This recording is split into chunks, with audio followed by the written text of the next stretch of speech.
music to the noise, yeah, the mess we make. Machine Pun Kelly, get caught in the fray. Facts and logic with a twist of chest. Strip it down to truth, yeah, forget the rest. Human blood blows the lies right out of the park. Look beyond the shadows that set the dark. Sparks of laughter fire up the night, bringing clarity when they blur the fight. Cut through the chaos, yeah, the tangled lies. Fun Kelly with the center clear eyes. Truths and jokes gonna rock this show. Step into light where the real facts flow.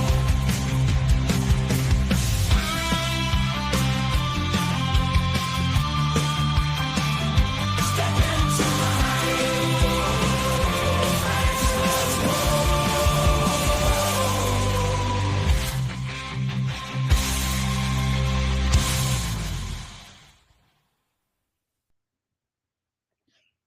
Hello, welcome to another edition of the Pun Show. We are on Thursday, and I have done a show every day this week, so it looks like I'm getting back into rhythm. So that's good news. How's everybody doing today? Got Harry. Hiya, Harry. Sugar says, Harry says, hello, how are you? Sugar says, being this earlier to stream feels illegal. Don't worry, it's perfectly legal. But that is just as long as my stream is legal. If Trump keeps going the way he's going, he'll probably outlaw my stream before too long because, you know, Trump does what Trump does. KK. KK. I like that. I like your name, KK. And she's actually on Twitter. So, or I'm sorry, X. When we used to, when Trump tried to make Gulf of America a thing, I was like, yeah, you can just, everybody will start using a name if you change it. Just ask everybody on Twitter. So Harry's good. So anyway, last night, as long as we've got Harry here, I got to thinking that Trump is always saying that the U.S. is paying more than everybody else in NATO for their defense and that it should match. So I got to thinking, what if, hear me out now, some people misunderstood my comment. What if we evened it out? And I don't mean the UK started paying more. What if we paid less? We pay a lot more of our income, or a lot more of our GPA. If you look at defense spending as a percent of GDP, that's what Trump is always talking about when he's talking about, you know, paying their fair share and whatever. So if England and the US, if we matched England, that would mean cutting our defense spending about 27%, which would save around $250 billion a year, which is almost what our shortfall is with Social Security. So we could bring our defense spending in line with NATO and have enough money left over to even out our Social Security deficit. And they're always saying, oh, the only way we can make up for Social Security is if we reduce benefits. And so now I've got to work an extra 2 to 5 years before I'm allowed to retire so that Elon Musk doesn't have to pay any taxes. So anyway, some people misunderstood that and thought I was, you know, parroting Trump's claims about, you know, defense spending or paying our fair shares in NATO and whatnot. Wow. I made some kombucha. That one's a little bit sour. Anyway.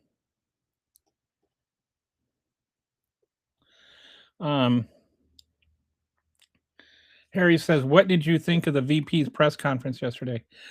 The VP had a press conference yesterday? What? I didn't even know that. Let me look this up.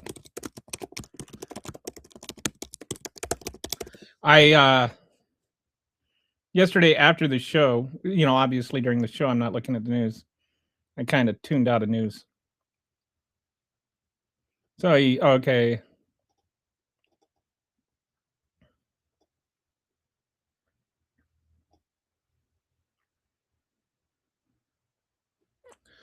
So I guess it was about what's going on in Iran. I've more or less stopped listening to anything the Trump administration has to say about the war in Iran because they just lie about everything. When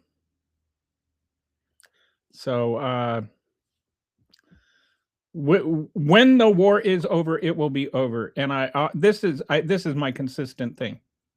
When both sides say they agree on the same thing that the agreement is on, then that is an agreement. By definition of the word agree.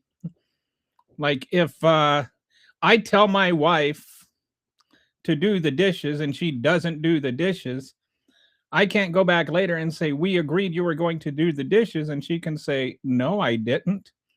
We didn't because I didn't agree with that. Do your own dishes. Agreement requires both sides agreeing to the same thing. Only good news today, Alligator Alcatraz is closing. Yeah, I think that's actually going back a couple of days, but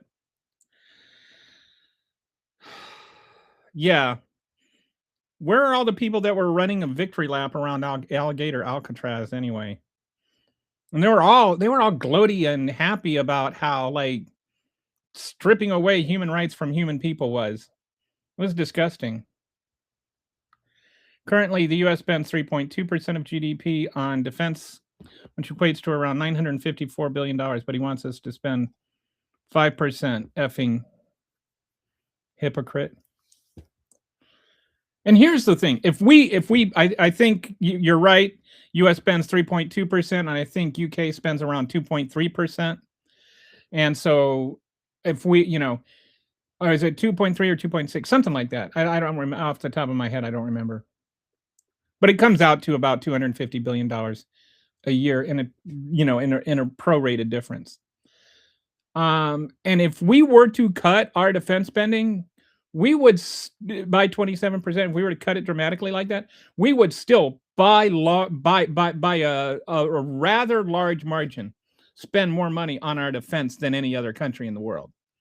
Like we spend more money on defense. I don't know what the latest figures are, and probably going to be worse because they want even more money for it. But we spend more money than like the next 40 countries combined. And at some points, we have spent more than the entire world combined outside of the US. I was just spending my precious time trolling maggots. All you have to do to troll a MAGA, I don't like to use the word maggots because I think it's dehumanizing, but to troll a MAGA, all you have to do is say something true. Forgiven by the blood of cross, 3 nails, 1 cross, forgiven, healed by the...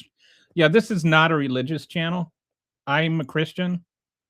I don't think that doing stuff like that, Joseph, I don't think that really... Like if your interest is in preaching the gospel, this is not the way to do it.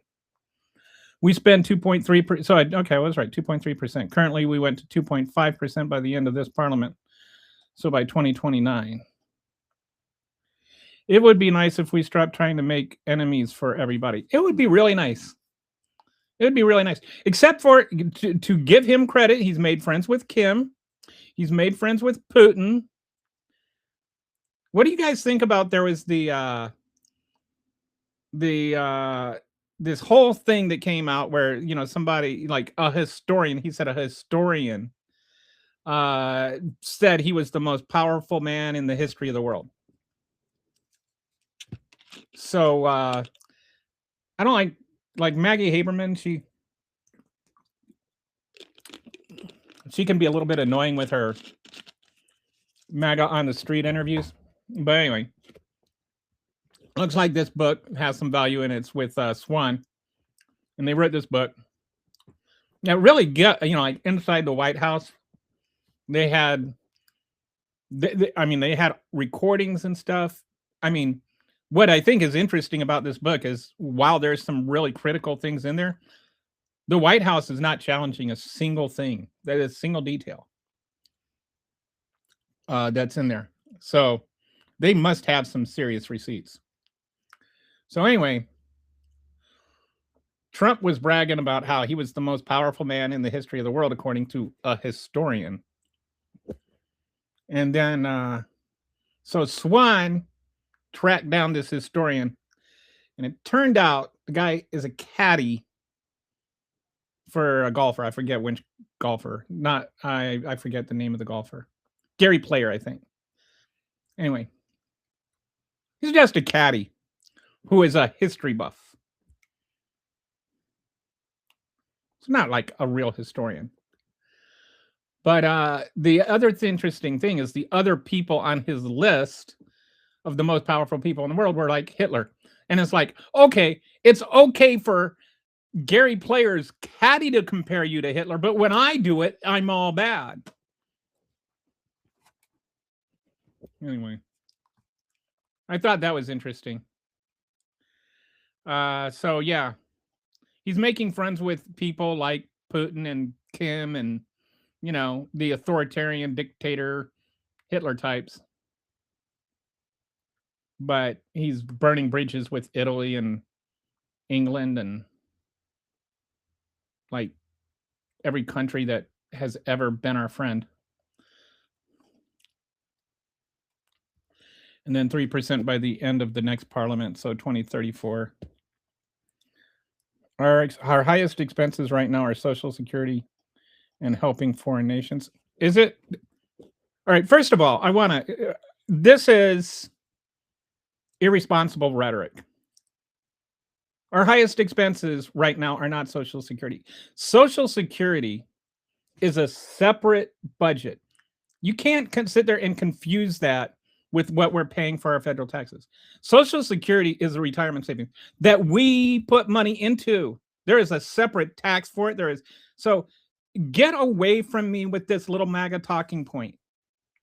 Go read a book and then we can talk. But I'm not going to engage with an argument that has a false premise.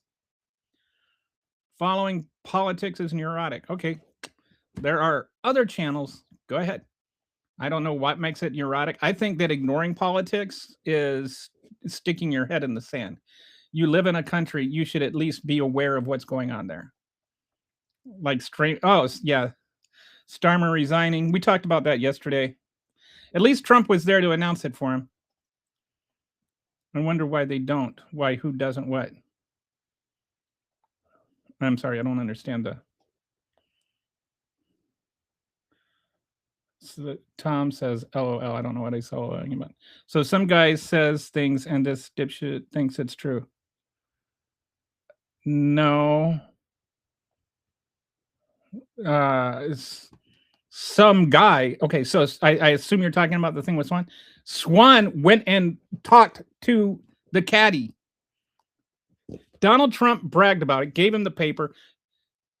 Swan went and figured out who wrote it and interviewed the caddy. Because you don't want to believe something is true doesn't mean it's not true. Because reality looks unfavorably at Donald Trump, you can't reject that reality. Okay, I'm a simpleton. Okay. Touch grass. You notice the lack of specificity of anything approaching an actual logical argument here. This is the MAGA way. When you can't actually refute something, then you either just deny. Well, just because somebody said it, it doesn't mean it's true. Yeah, that's just a dumb comment. And then touch grass. Yes. Like the people that are MAGAs are actually out there engaging with touching grass. The ones that are denying actual reality are the ones saying touch grass. It baffles me that he thought Meloni was going to take his side of the Pope. She's the prime minister of Italy, for goodness sake. Yeah, there is that, like, gee, where is the Vatican? If you've never been there, it's actually very beautiful. But I'm not going to deny that the Catholic Church has its own problems. Have you ever heard anything about Trump getting some sort of secret health drugs? I don't know what's going on with his health, and nobody else does. I have thought about this. There's HIPAA, right?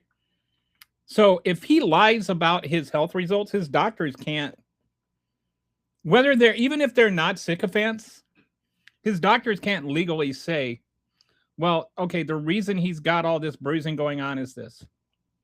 But he is clearly not a healthy individual. That's like to say he's in perfect health or that he's 15 years younger than his actual age. No, he is not. He is not like 15 years younger than his age. That man is not well. He's not mentally well. He's not physically well. Look at the debt calculator, dude. What about it? A idiot is a man who doesn't even bother looking into what someone says and just accuses them of. Dude, I already know about Social Security. I don't need to look at the calculator. I already know about the debt. I don't need to look into what you said. I already know what it said. What you said is wrong. I don't need to like go and prove it. I don't need to stop in the middle of my stream and go look into what you said when I already know what I'm talking about. Social Security is its own thing. In Social Security, you go and look at your paycheck if you ever get one. There is a line there. You pay a separate tax for Social Security. Up until the 80s, the government couldn't even touch it for anything but Social Security because people were concerned once all those baby boomers start retiring, we're going to have a problem. But we allowed the government to borrow against that Social Security fund so that Ronald Reagan could keep jacking up the debt to pay the defense spending so that his little iron triangle could keep getting funded. How about you go look it up? You're not the one doing a little streaming. Instead of sitting there trolling, go learn something. For broader national economic comparisons, the biggest expenses in the U.S. federal budget are... Again, you are not understanding things. Yes, we spend money on Social Security, but again, there is an actual specific tax paid for that. It is kind of a mandatory retirement savings. Learn what you're talking about. We spend money on it, but that money we invest it, like that is money that is ours. That money is not just like a discretionary funding. That money was taxed specifically to pay Social Security. Do you understand how Social Security works or what it is? You're talking about the most basic elemental thing about Social Security. You can't compare that to just federal spending, which is discretionary. So he says he doesn't even like Trump. I don't care if you like Trump or not. We're talking about Social Security, not Trump. Learn what you're talking about with Social Security. I believe stereotypes exist. I do too. New here. Aside from you disliking Trump, are you a Republican or a Democrat? I would say I'm more aligned to being a Democrat. I don't know if I'm a Democrat, but I definitely am not a Republican. I would say I'm somewhere between DSA and Democrat. My dream is like you end up getting the Republican Party is gone and you have a Democratic Party and you have a DSA party and those two work things out because I'm kind of in the middle of those things. Nobody is saying we don't spend more money on Social Security. I don't know how many times I can say it, dude. Social Security is not a discretionary spending. It has its own thing. You can't compare it to stuff that we decide to spend money on. It's not about how much money we spend on it. We are taxed a Social Security tax so that we can get Social Security when we retire. That's what it is. That's how it's set up. It's a retirement program. It's a federally mandated retirement program. I stumbled on some story about Eli Lilly supposedly doing some sort of medical trial medicine. I'm sorry, I don't know anything. I'll look into it if I remember. Yes, Social Security is different from the normal budget. It's like I don't know how many times I have to explain that to him. Harry's from England and he knows more. He knows that. Republicans are Nazi child molesters. I don't know if they're all Nazi child molesters. I think that a significant percent of the administration seems to be. Seems like there's an awful lot of these people that were pals with Epstein. Not from you, Lolo, LOL. I don't know what that means, Courtney. I'm sorry. U.S. defense it's like 3.4% of GDP, 3.2%. Social Security is not a literal Ponzi scheme. There's. Do you even know what a Ponzi scheme means? Like, it's nothing at all like a Ponzi scheme. It's completely not a Ponzi scheme. You don't seem to know what the words you're using mean. I'm worried about the pension bubble. Post office is not paying into theirs now. This was something created by the Republican Party to undermine the post office. Back in when Bush was president, I believe. They forced the post office to overfund the pension program. So that because the post office up until then had been making money. Now, in the last 25 years, we've had the post office is not making money anymore. It's losing money, but because of what it is. And remember, some people don't seem to realize this, but the post office is in the Constitution. And it was literally a socialist program.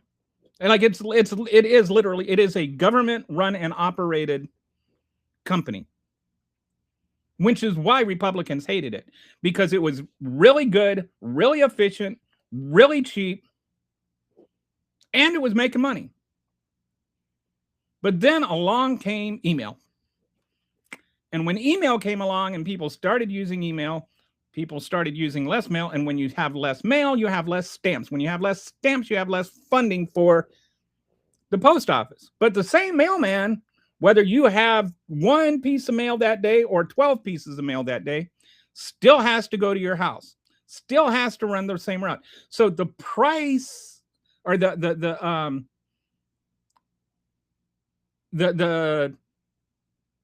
scale didn't match. Like there wasn't a corresponding drop in cost of running the post office as there was a drop in how much money the post office was getting from stamps and whatnot. And then you had other things like FedEx and UPS and stuff that started to grow. Like when I was a kid in the 80s, if you needed mail, you got USPS. That was it. Like, and then I think it was around, like somewhere around then, FedEx maybe started, like overnight delivery. But yeah, so now the USPS doesn't make as much money, but what it does do is it goes places where other companies won't because they're not profitable. And it delivers things that people need, like medication, to veterans that live in rural communities. So it's essential, and it's in the Constitution. But the Republicans hated it because they didn't like the fact that it was proving their entire philosophy that government is bad wrong. So they forced this ridiculous pension plan on it that no private company would ever do, and that's where all the pension stuff stems from. Thanks, Reddit. That point 2 is covered in my like.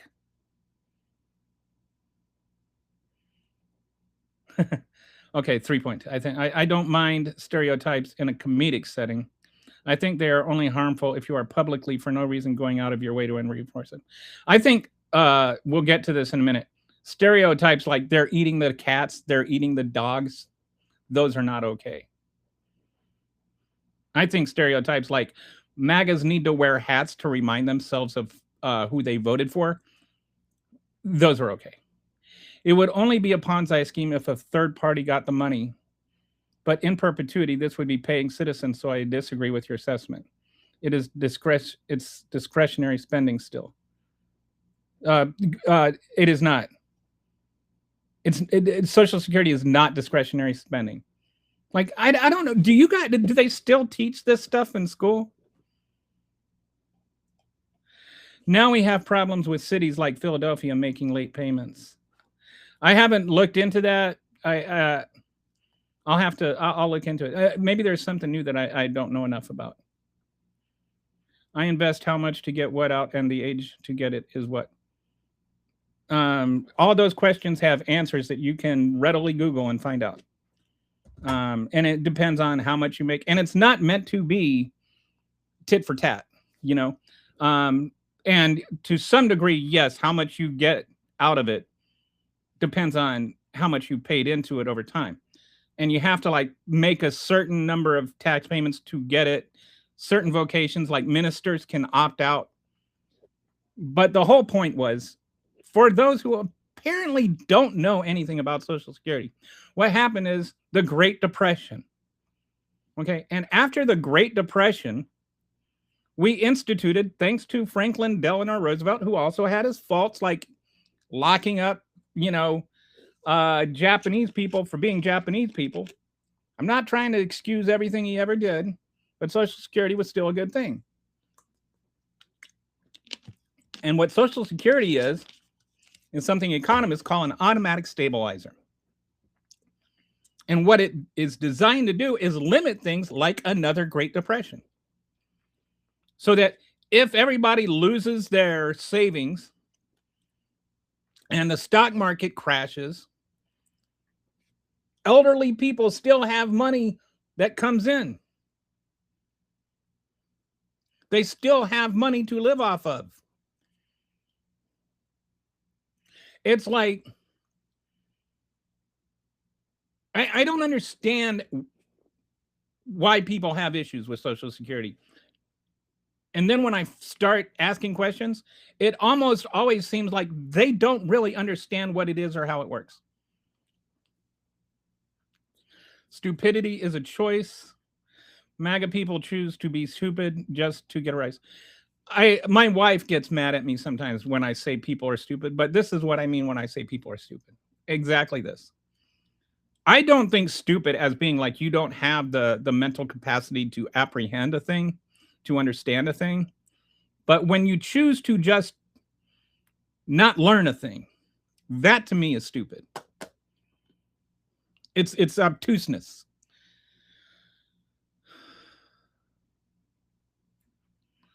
There's a word, if you ever read a book by Stephen King, good book.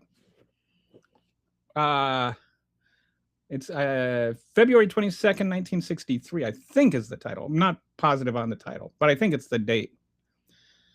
But that's the date that JFK was shot. And so the book is about this guy goes back in time and finds this, closet. There's a closet and a hamburger restaurant that if you walk through the door, you go back into 1959, I think it is. And so he goes back there and he's going to stop the JFK assassination. He lives there for 4 years, and then he stops Oswald from assassinating Kennedy. Sorry if you haven't read it and you were going to read it, and now I spoiled it. But anyway, in the book, it keeps talking about time is obdurate. And I didn't know, I had never heard that word. Obdurate, what is obdurate? And so I looked it up, and it means like stubbornly unchanging, and it just, every time I think of MAGA, obdurate just seems to be such a perfect word for them. That's no matter what happens, no matter what they do, no matter what Trump says, even tries to overthrow the country, no matter how racist a thing he says or does, they just cannot change their mindset about him. Oh my God, people who don't understand you pay Social Security taxes. which is the money, and then whatever people receive entitled Social Security. That's why it's referred to as an entitlement. Not because you have a sense of entitlement, but because you are literally entitled to that because you put money into it. Nobody said money went to a third party. They take the money from the fund. You put the money into Social Security, and then you're supposed to get it back from Social Security. What happened in the 80s is we were spending money so fast. You look at before, I think Reagan like almost quadrupled the national debt.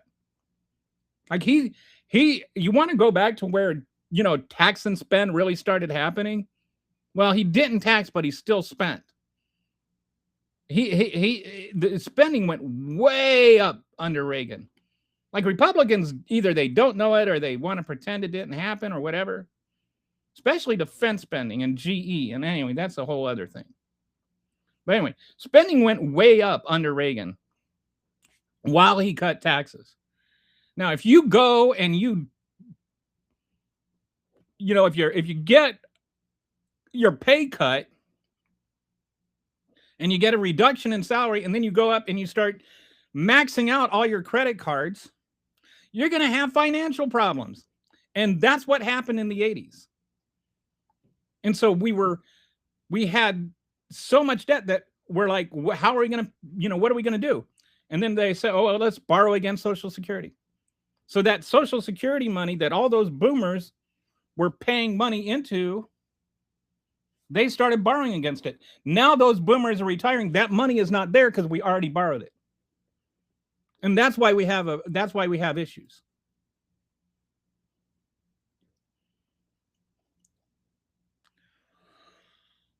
They take money from the fund. It isn't paid for through the general budget. The only thing Congress sets is the amount of an entitlements are. Right. Your monthly fund and how much you get, which varies depending on how much you put into it. Kids are not my thing, not a Nazi. Yeah, see, so like Walter is an example of a Republican who was not a MAGA, if I remember correctly. Facts. Oh boy, is what? I don't. MAGA is using USPS as an enforcement agent for, oh yes. And so this is, thank you for bringing this up. Is it L? Is it pronounced L or Ellie? L.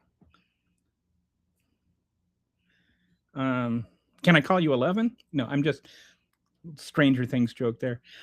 So MAGA is using USPS as an enforcement agent for his policies. Yeah, so he wants to force states to hand over their voting rolls, which is illegal and unconstitutional. And if they don't do it, he's telling the UPS they can't deliver mail-in ballots in those states, which is also illegal and unconstitutional. And I'm going to use these words because they are true words. It is election interference. He talks about election interference all the time. Stealing ballots is election interference. And if he's telling the USPS to not deliver ballots, that is election. That's election interference. That's stealing ballots. Those people cast those ballots legally. Those ballots should be counted. They prepay retirement. Yeah, that's kind of a way of looking at Social Security. Or are you talking about the USPS? It's because the UPS has to prepay all the pension funds. Yes, this is what I'm talking about. It put them behind. The post office went to parcels. The problem is the contracts USPS is in. Source, they can't own their own planes. I don't know what you're asking for a source for, Sleepy, but the internet is vast. If there is something that you don't know, feel free to look it up and see if it's true or not. I think the post office problem is that nobody writes and that is a big part of it. Nobody writes letters anymore, and you don't even get magazine subscriptions delivered. It's just junk mail bills. Internet changed all that. I got magazine subscriptions. I had a regular Sports Illustrated subscription for like 20 years. I don't need one anymore. I just read all my sports news online. What about the stereotype 99.999% of Americans are thick as poop? I have puns, but I won't go there. Are you burnt peanut? I don't know what that means. I'm sorry. I imagine it's some sort of insult. A lot of people do get their prescriptions and stuff mailed. Yes. And that's the problem. Because USPS or UPS and FedEx and stuff, that is expensive and they're not going to do it for free. But yeah, if you're a veteran with diabetes in the middle of nowhere, Texas, you need your medicine. And again, I cannot emphasize enough. The post office is in the Constitution. Can I have some of your money? Sure. I pay it in taxes all the time. And you get some of it.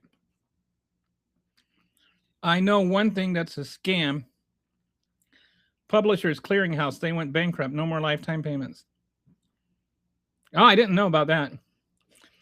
I do know that if I probably owe Columbia Records and Tapes some money. How many of you, raise your hand? I can't see you. Raise your hand if you owe Columbia Records and Tapes some money. How many albums did you get from Columbia Records and Tapes? That's willful ignorance. I don't know what stupid is when you don't have the capacity to learn and are proud of it. Yeah, that's what MAGA does. No, your 5G COVID shot destroyed your brain cells and your touch with reality. They're numbnuts. Yeah. The thing, I'm a little disappointed in my 5G COVID shot because I was hoping I could cancel my phone subscription. I still have to pay for my phone, though. And Social Security tax is capped at about $165K. So if Jeff Bezos and Musk pay the same into SS as an ordinary professional, right? And that's like one of the actual solutions to Social Security would be raise that cap or just remove it. Problem solved.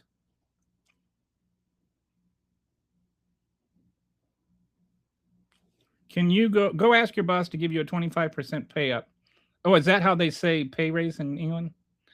Pay up. And then also spend 2 times your new salary. Right. Reagan was a gold-plated bleep who did far more irreparable harm to the U.S. than most people realize. And you know what? Ronald Reagan didn't stop the Cold War. Mikhail Gorbachev did, but that's another show. Reagan lowered the marginal tax rate for the richest from 74% to 30% and then taxed all future SS payments. Right. And guess what? I mean, that's why I say when you talk about Reagan, that's why I say, like, with liken it to if you go and you ask your boss to cut your pay and then you max out all your credit cards. He didn't just start borrowing more money than anybody else. You know what? I think it was before Reagan. I think when Carter left office, I may be wrong on this, but I don't think I'm off by much.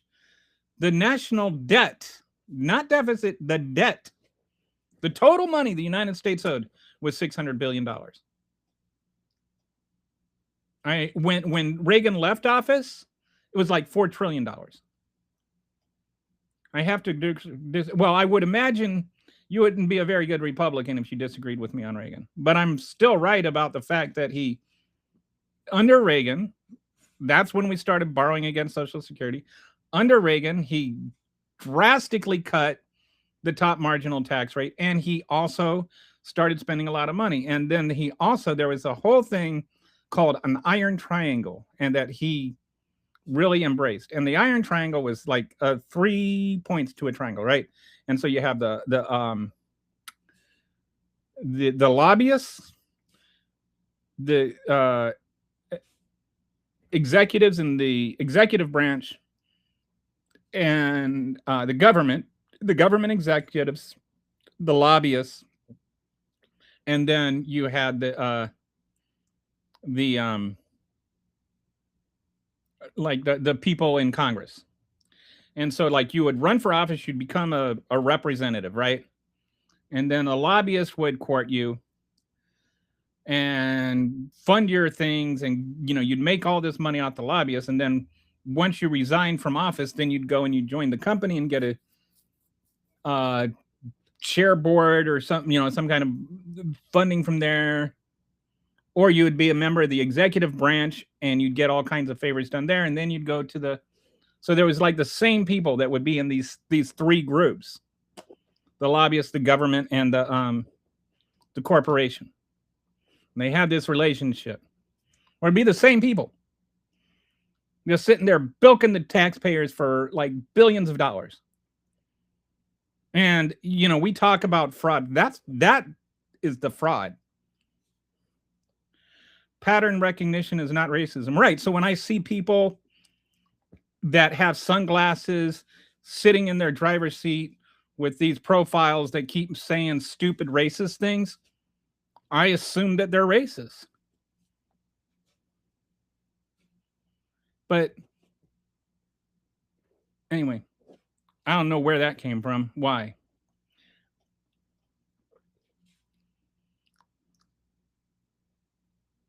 USPS is it's not a federal branch. Okay. Did somebody call? Hey, Brett, did somebody call for crowd control? Crowd control to Major Brett. You are the one I'm looking at. Almost rhymed. But yeah, I'm glad you're here. So, Brett, I added Harry to the moderator team yesterday. So,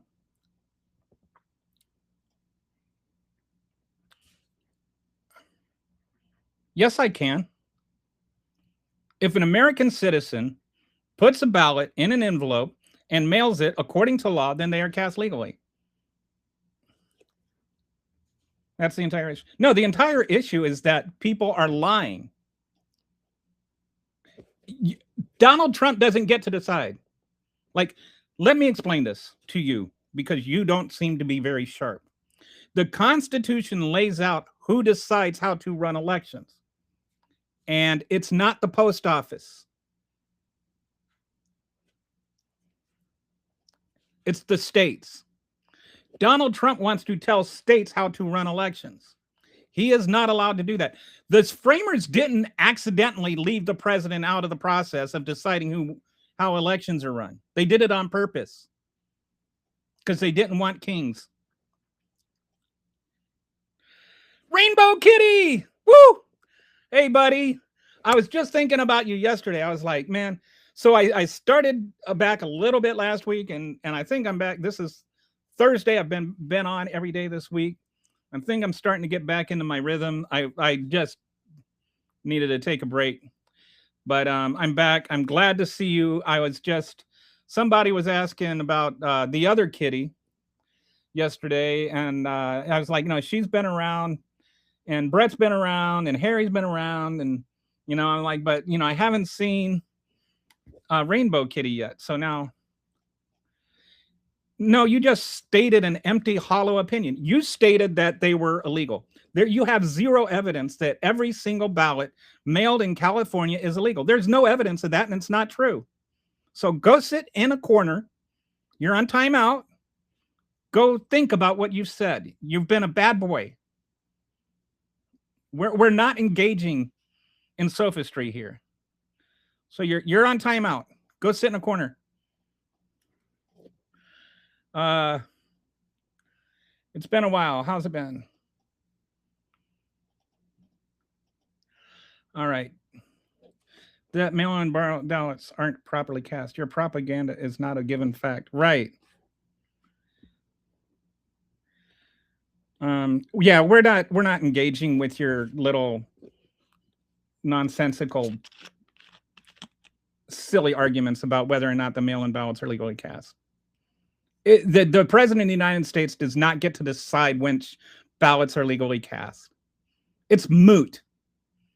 There is a process in place to decide if they're legally cast. The United States mail doesn't get to decide who to deliver those, whether to deliver those ballots or not. There's nothing in law that allows for that. And the court today told them that. So sit down, take your thumb out of your mouth, act like a grown man, and learn something. I'm really tired of this racist nonsense. That just because a Democrat won, illegals came and rigged it.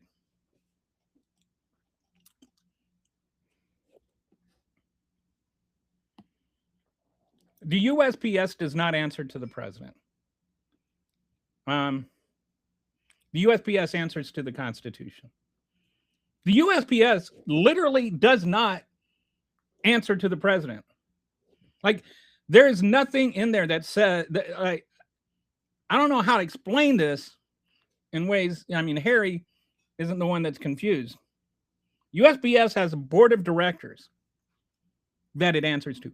The president of the United States does not have control over the USPS. That's just a completely wrong statement. I agree it should be a one-day election, but to make that work, you would have to pass a law granting workers the right to take as much time as reasonably necessary to vote. I don't agree with a one-day election because not everybody can take one day. And there's no reason to have it one. Like, there's no logical reason. Like, if you have there's no harm in having it more than one day. I think you should just have elections that maximize the number of people that can vote.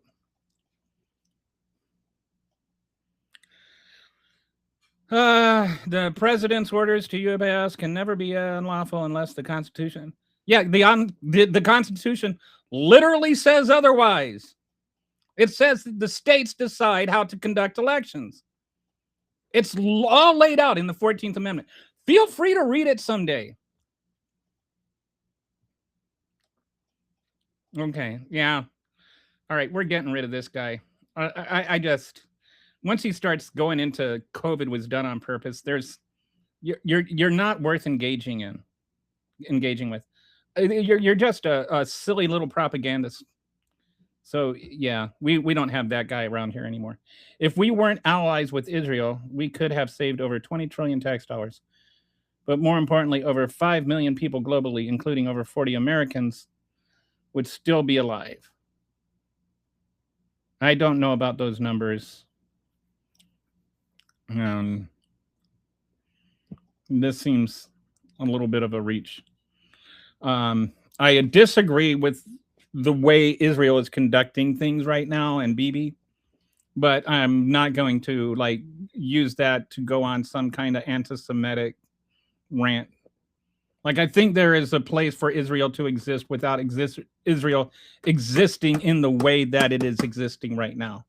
I think Jewish people have been persecuted for 2,000 years, and persecuting Jewish people even more is not the answer. I don't know how much more clear to be than that. I have a Jewish friend who is just as liberal as I am. And he told me, why can't we just be safe, go somewhere and be safe? And he said that after the DC shootings of a couple of Jewish people who were actually pro-Gaza. So it's like, I think we need to figure out how to resolve the situation with Israel and Gaza. I don't think hatred of Jews or of Palestinians does that. A federal court has ruled that this directive is an unconstitutional overreach of presidential authority. On June 25th, 2026, U.S. District Judge Indira Tawani officially blocked the Trump administration's executive order. The order attempted to block the United States Postal Service from delivering mail-in ballots to voters who were not verified on a new federally compiled voter list.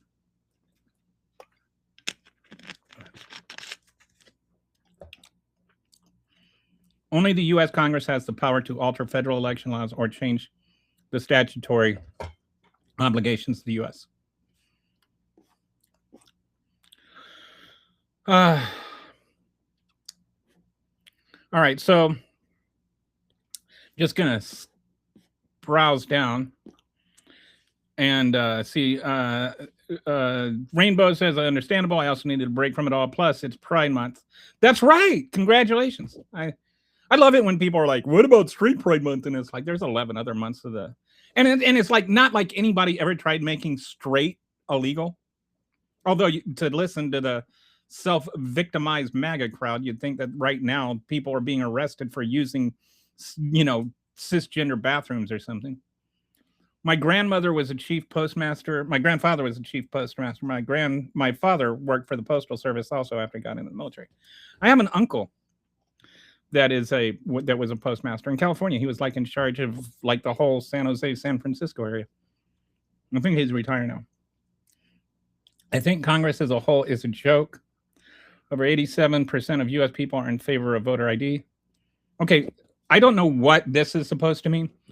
Over 80% of people are in favor of voter ID. That is a totally different question than the SAVE Act, which is where I imagine you're going. The SAVE Act is not about voter ID, and there's a difference between a voter ID and voter ID. Like most, like there's and the question is ambiguous. It was run by a right-wing partisan group that asked a very partisan question and it's framed in a very partisan way. It is such a totally meaningless poll for what we're talking about. For those who don't know what the SAVE Act is, the SAVE Act is not about voter ID. The SAVE Act, one of the issues with the SAVE Act is that you have to prove citizenship when you vote. The problem is not everybody has proof of citizenship, even if they are a citizen. So without getting into a whole lot of stuff, I'll just put it this way. Arizona has a law like this that only applies to the state. They tried to make it so that it's state and federal elections, but the Supreme Court said that they couldn't set this standard for a federal election because they're federal, not state. And that standard is not in the Constitution. Or that Congress would have to set the standard. I'm sorry. So the reason I'm bringing this up is that you have people in California or in Arizona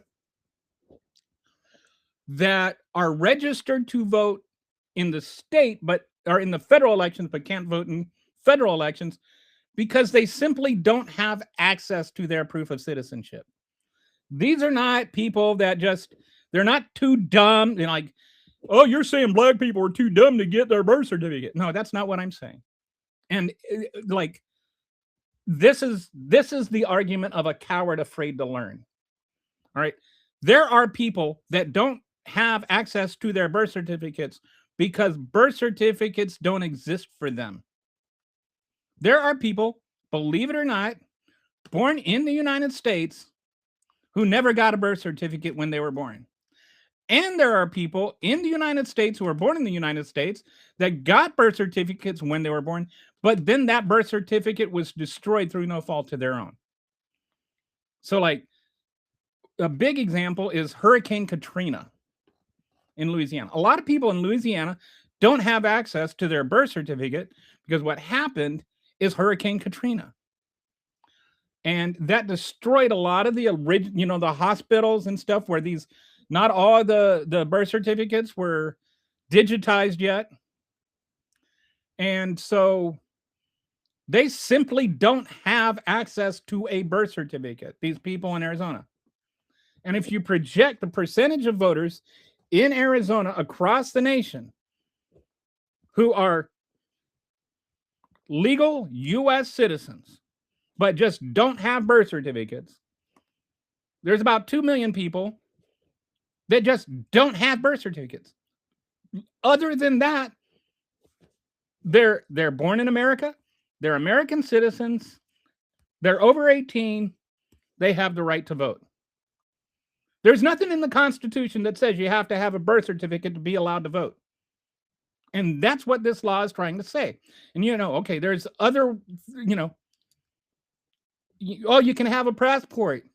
Well, you can't get a passport without a birth certificate. So right now there is a,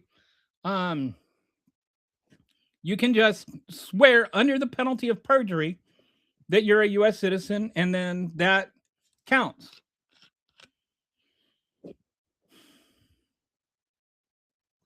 Want to clarify one other thing.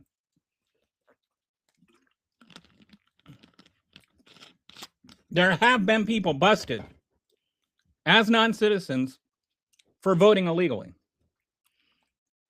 But they didn't get arrested. They didn't get charged with perjury for signing the piece of paper.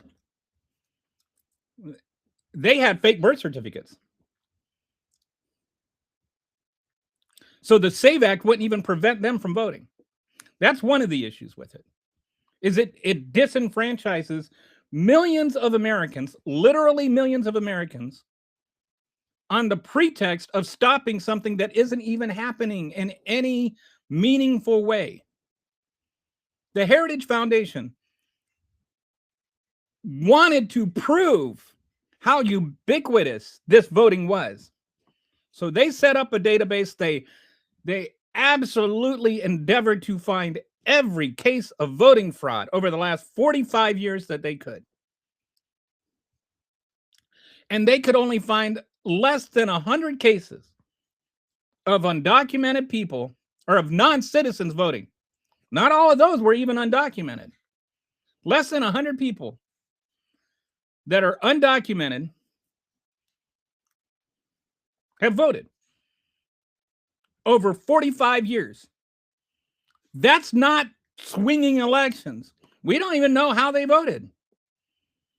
And the ones that they busted, the SAVE Act wouldn't have even prevented because they had fake birth certificates and fake passports.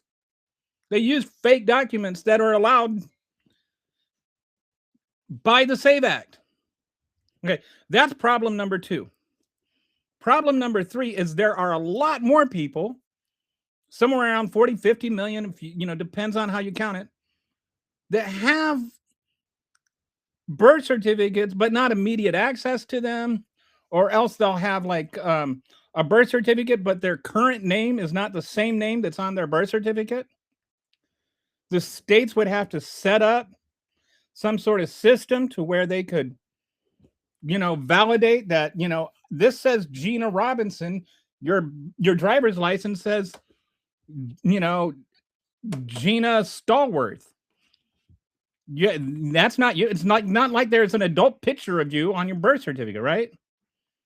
So there's some confusion. I think some people on the left have maybe amplified this beyond what's real, like the real issue, like made it seem like if you got married, then you can't vote. Like, that's not true. But you still have to jump through hoops. And one of those hoops, this is another major issue, is to update your driver's license or to update your registration. You have to go in person to the DMV and say what your issues are, or, and do it there. So like if you moved, just change the address. I used to live here, now I live there. Same state, you have to change your address. Used to be, or like the way it is right now in most states, only 2% of people that update their voter registration do it in person. 98% of people do it online or by mail. The SAVE Act wants to say you have to do it in person. Okay. So if you've ever been to DMV, you didn't have a good time. So you have to that becomes a tax, right? You have to take that time. That time is a tax. Sometimes that time is not just a tax on your time, it's a tax on your money because you lose wages to go there. That's like a Jim Crow type of tax. Fourth problem with that is there's no funding for it. The DMV, you're going to, you're adding millions of people that have to go to DMV to do these little things. That takes personnel. That means the DMV is either going to be like they're going to be overworked. Not like there's like not lines there already. So that's what we called in the ACA an unfunded mandate, and what Republicans used to call unconstitutional. That's the fourth problem with it. The fifth problem with it is even the things that Congress is allowed to do by legislation. They are doing things that are supposed to be the states doing them. The states decide some of the things that the SAVE Act is trying to save. So it's unconstitutional for that reason also. So there's several ways in which it is unconstitutional, but to sit there and dumb it down to voter ID laws, which what voter ID means varies. If it doesn't mean a picture ID, it's not a specific type of ID. When I voted in Illinois one time, I lost my driver's license. I was able to show them my voter registration card and a utility bill that showed my address on it. That was ID. I identified who I was, and I was able to vote. And it didn't make me a non-citizen.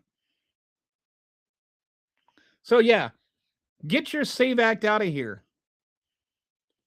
Not a reach, a lie. I don't know. I'm sorry, Christopher. I don't know what that was in reference to. That was a very long rant ago. I hope I didn't.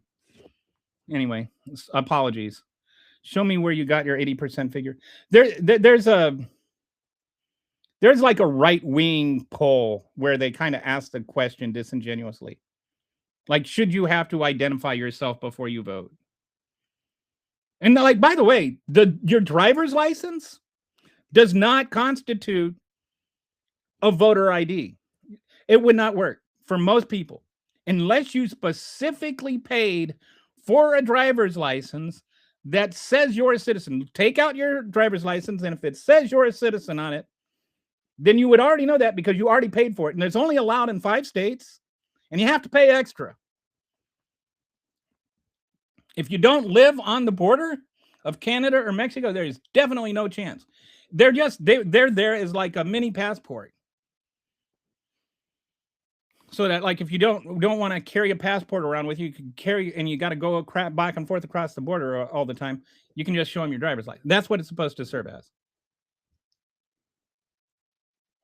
Israel is only 80 years old, mate. Because the U.S. Congress answers to rich people and super PACs. Yes, that much is true. It's not racist if it's a compliment. Yeah, I don't know if so. I got to get to the whole point of this show at some point. So let me I'll start steering into this now. So here's what I'm, people are responding to the title of today's show, which is it racist if you don't admit it? Today, if you haven't heard, temporary protection status was removed for people from Haiti and Syria. And these were not people that came here illegally.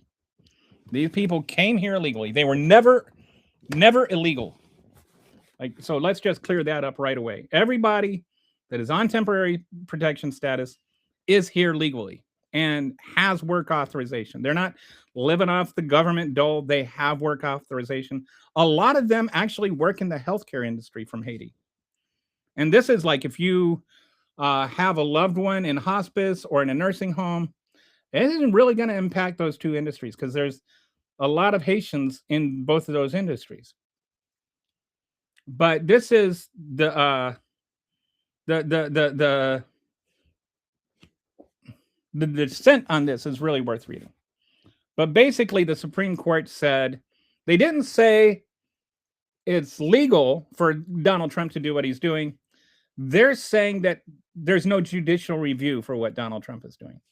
The actual reality is there's no judicial review on ending protection status from a country. So, like, to say Haiti no longer has legal protection status, right? But the law itself stipulates these things must be done in order for the president to be able, or, in order for protection status to be removed, which is why there's no judicial review, because it's legislatively established what happens. The problem is those things did not happen.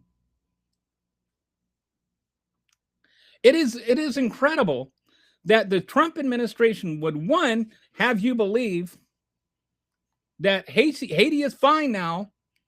It's no longer a danger to return to if you're a Haitian. Yet, it has the highest warning for citizens for a travel advisory.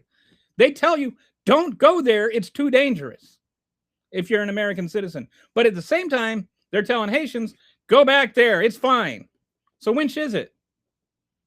This is why there's legislation about what needs to be done before TPS can be removed. It's a disingenuous Supreme Court reading. And if you read the dissent, Brown, is it Brown? I think it's Brown. Jackson. Anyway, read the dissent. It's clear exactly what she's saying. And the other part of that is that the Supreme Court said, there's, unless there's constitutional grounds. And then said there's probably there's not any evidence, there's not sufficient evidence to show that this could be overturned on constitutional grounds. Racism would be constitutional grounds. And so they're saying there's insufficient evidence of there being racism. But there was plenty of evidence that it was racist. Like they presented evidence to the court that this was racially motivated, including the words of Donald Trump, which came from Adolf Hitler. He literally said the same thing that Hitler did. And they're like, well, that doesn't mean it's racist. It's only people of color that are affected by it. And it's just like with the gerrymandering thing. Well, they didn't deny them, seats because they're black. They did it because they're Democrats. But yeah, it ends up being the same thing. Black people don't have representatives anymore. Tomato. It's like you're saying it's okay to be racist as long as you don't say the R word. But if you say the R word being racist in this point, because they don't have any problems with the other R word, is if it's DEI or something like that, to where you're saying this is racist, therefore we must we need to do something about it. If you combat racism, that's the real racism according to this Supreme Court. 95% of the people with pilot's licenses, 95% of commercial pilots were white men. Does anybody really believe only white men are qualified to fly planes?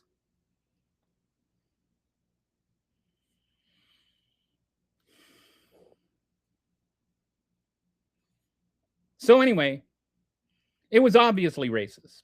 And the Supreme Court just said, well, there just wasn't evidence. It's like if you went, like, imagine you're a juror on in a murder trial, and the prosecution comes and they sit there and they show you, here's the dead body, here's the gun that was used, here's the defendant's fingerprints on the gun, here's a video of the defendant murdering the witness, here's DNA evidence, here's the motivation, here's when and how he did it, and they do 2 weeks of just nonstop evidence. And then it's the defense attorney's turn. The defense attorney just stands up and says, this is insufficient evidence, and I rest my case. And that's it. That's the whole defense.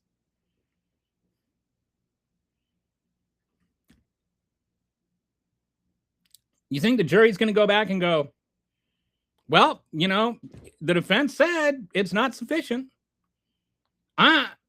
The fact that The Supreme Court wouldn't even engage with the evidence. Is to me what's the most problematic thing. The Supreme Court wouldn't even acknowledge the evidence was there, other than to say it was insufficient. Trump quoted Hitler. He accused Haitians of eating cats and dogs. He called countries, he said things like, basically, why do all our immigrants or all these, people come from black countries and not white countries? Now, he said Africa and Norway, but we know what he meant. That was a dog whistle so loud, you don't even need to be a dog to hear it. Yeah, Donald Trump is racist. This decision is racist. And I'm not saying that dramatically. And, you get Republicans that sit there, oh, anything you don't like is racist. No, there's plenty of things I don't like that aren't racist. But you can't just use that as an excuse for everything that's racist.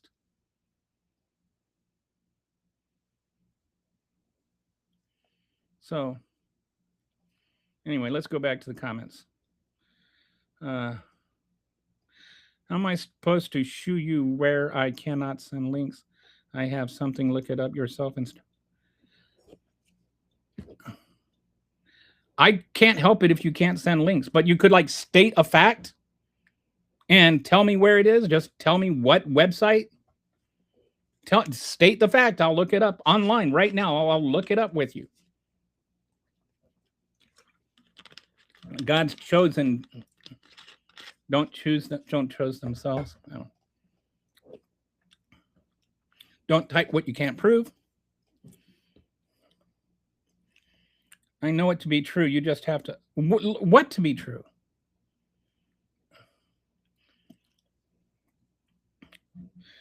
Tell me what to look up, Dr. Dredd, and I'll look it up. I'll look it up right here live. I'll go and I'll ask ChatGPT with everybody watching if what you say is true. And if I prove it's, and if I did, if I don't agree with, I don't even know what it is. I might think you're right, but yeah, it is kind of. Isn't the American flag a pride flag if you think of it? It is. I mean, the voter ID issue is a non-issue. I did not know SAVAC, did I? Now you want to change it. Oh, you're talking about your little 80% thing. Okay, what was the point of, how is that Congress a joke then? What does that have to do with Congress? If it's not the SAVE Act you're talking about, what does it have to do with Congress?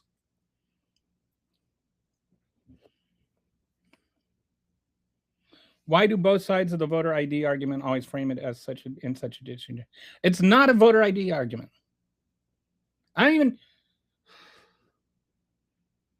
Framing it as a voter ID argument is disingenuous to me. It's not about voter IDs. Everybody agrees American citizens should be the only ones that are doing the voting. That's it. Everybody agrees that you should only vote if you're the person who you say you are. Everybody agrees with that. The argument is not about that. About voter IDs. There's no voter ID argument. There's an argument about what you need to do to establish your right to vote. No one is running around with fake IDs trying to vote, especially when voter turnout is not even 25%. Here's the thing, and Walter is completely correct here. So back to the Heritage Foundation thing. I think it's less than 1,500 total cases of voter fraud of any type over 45 years. And that includes, city elections, school board elections, primary elections, presidential elections, congressional elections. So billions of votes out of billions of votes over 45 years. There's 1,500 cases of voter fraud. It is an incredibly rare thing. And most of the time there is voter fraud. It's actually in very local elections where it might actually make a difference. And a lot of times it's being done by the candidates trying to stuff ballot boxes or whatever. Some of it is unintentional. Sometimes there can be confusion over whether somebody has a right to vote.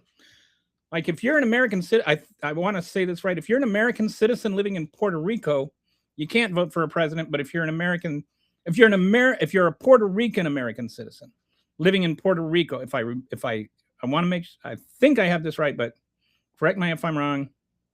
Or like there are some places maybe where if you're there, you can vote, but if you're over here, you can't vote, or the other way around or something. I don't remember the details, but there are some people that can vote in some places and not in others, and so that can get confusing. And so sometimes there is just an honest confusion over it. There's other things like where felons weren't allowed to vote, and then they were, and then they weren't. Cry more, your parties are a joke. Okay. That was a really, what is the point of comments like this? Honestly, who can't or doesn't have access to ID legally? Lots of people. I went through this in great detail. And it's not about ID. It's a birth certificate.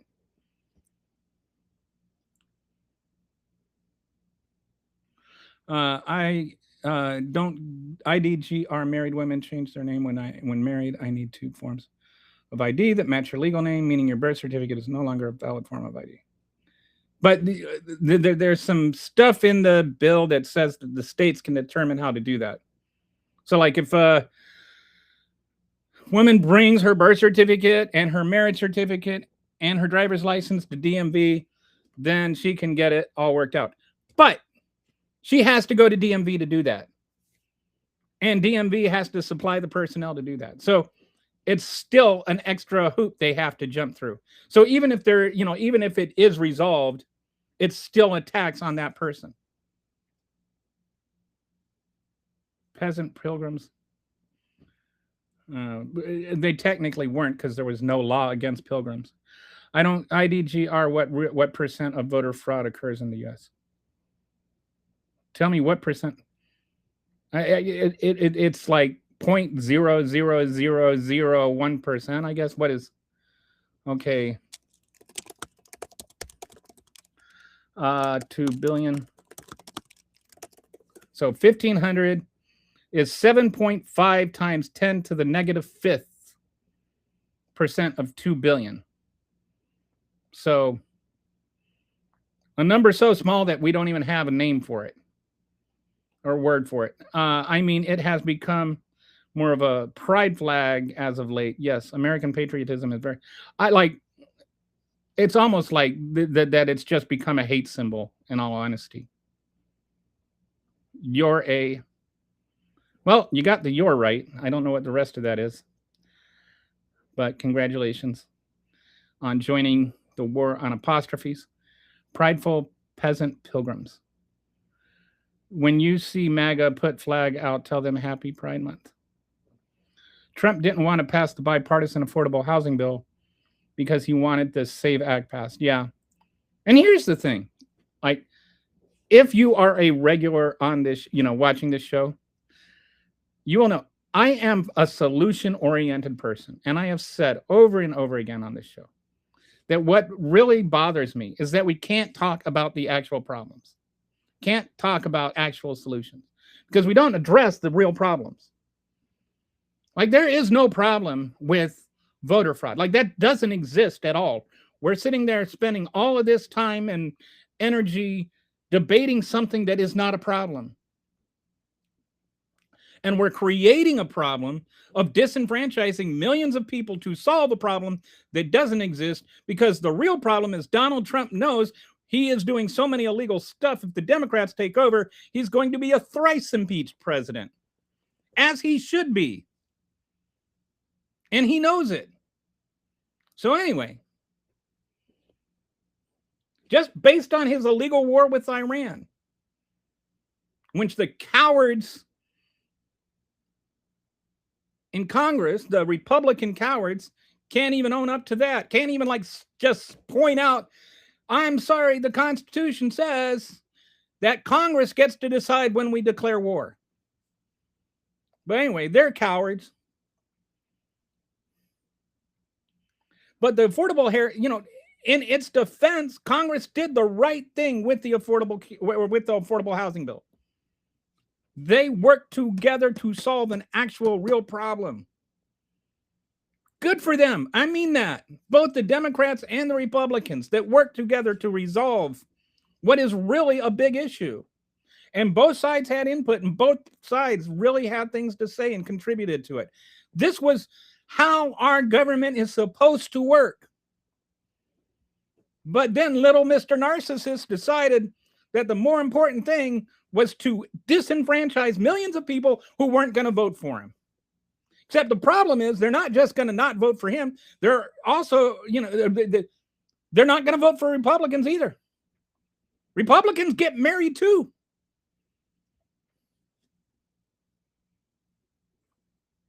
Republicans know that. The Republicans in the Senate know that passing the SAVE Act is going to keep people from voting for them.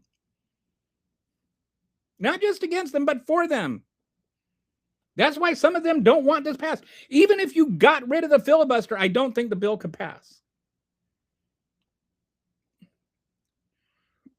But good on Congress for getting that bill passed. Bad on Donald Trump for not signing it.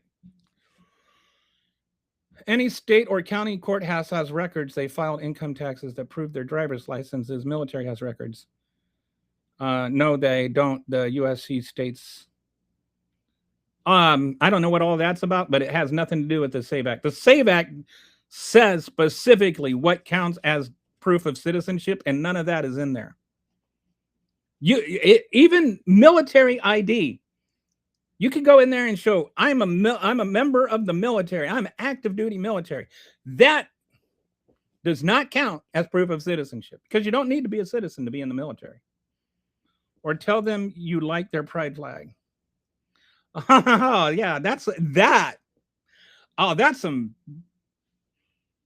grade A trolling right there. Calling the American flag a pride flag. What happened to the certificates in Arizona?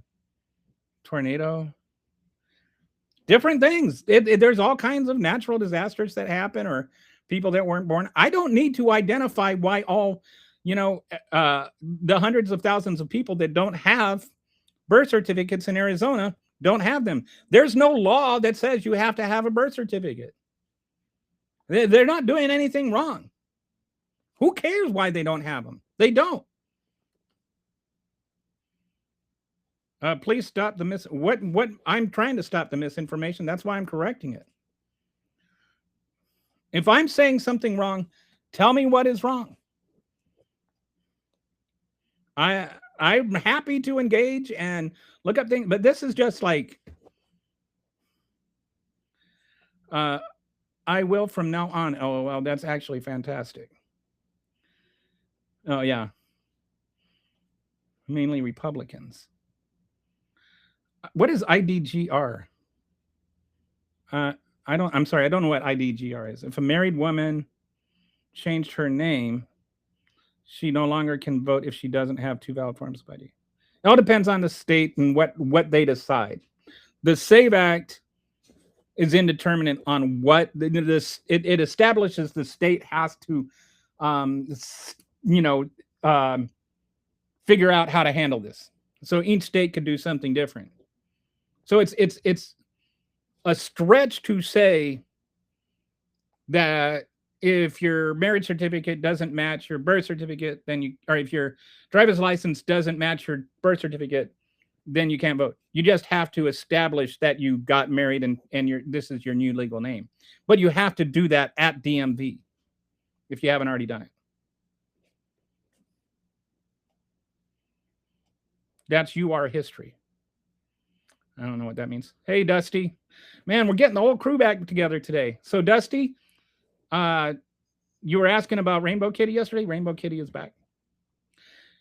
The 2 million you reference are illegals. Yes, it would. They were not. That's just, oh, that's IDGR. Yeah, none of that is true, IDGR. That's just not true. That has not, you really have no idea at all what you're talking about. People are given driver's license in sanctuary states so that we can know that they know how to drive. That doesn't mean that they can go vote. Even in sanctuary states, you have to prove you have to be a citizen to vote. Illinois does not let you vote if you're not a citizen. And when I went and registered to vote, I showed them my birth certificate. Save a Erica Act can stop over 60 million from voting. Oh, Save America Act can stop. Yeah, I don't think it'll be 60 million, but I think it could be like a couple of million. I think it would force like 60 million people to go to DMV and update their voter registration. There is no funding available for the states. And to me, this is maybe the smallest of the arguments, but it's the easiest to win in court. It is an unfunded mandate, and unfunded mandates are unconstitutional. And what I think is beautiful about it is this court has already said you can't do unfunded mandates. But you're telling the states they have to pay for this. They have to pay for those extra DMV workers to handle all of this extra work. That's an unfunded mandate. That might not be the most sexy argument, but it's the easiest one to win in the Supreme Court. The last administration caused this to be an issue. No, the last administration did not cause this to be an issue. It's so funny. If the last administration did all of this stuff to rig the elections, why did we lose the election? Did you turn your cousin in? What your cousin did is against the law. All these MAGAs seem to know people that are voting illegally, and they never seem to care enough to do anything about it. Why is it only MAGAs know people that vote illegally? They also know MAGAs that are committed. They have friends that are committing fraud, sitting there living off of welfare checks. And, you know, it's funny how they all know people that do all these things. Seems like if we got rid of MAGA, we'd get rid of all the criminals. I live in a fairly conservative state, so it shouldn't be hard to find one. Still, okay.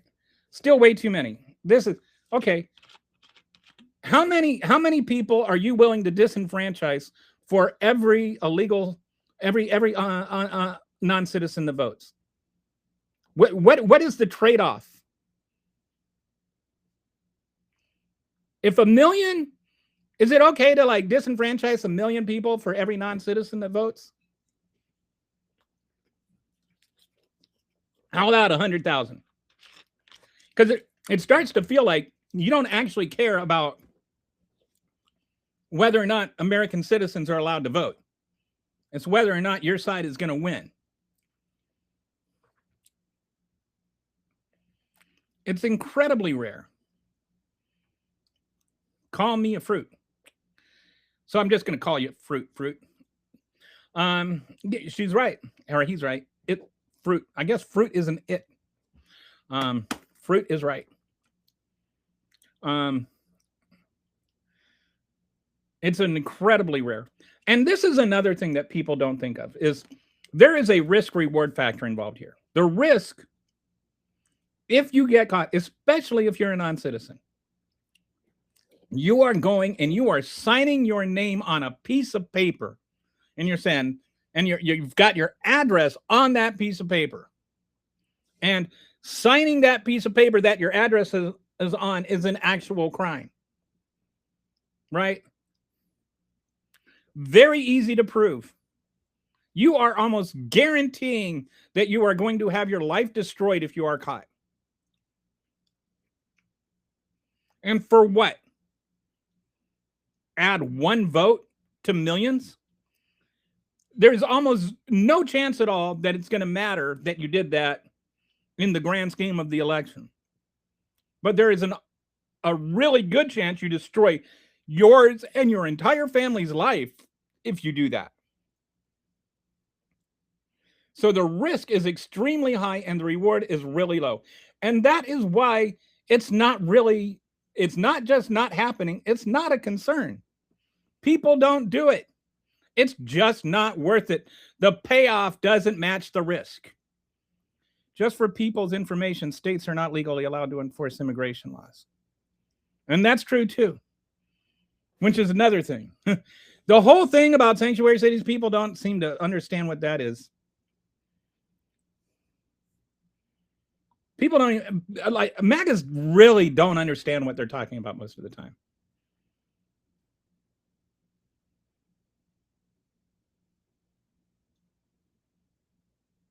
All sanctuary cities mean is that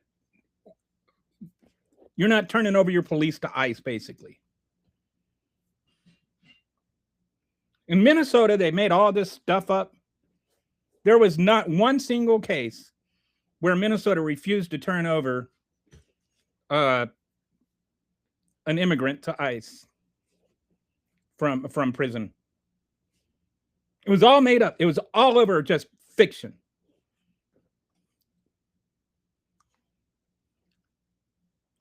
States are under no legal obligation to help the U.S. federal government enforce immigration laws.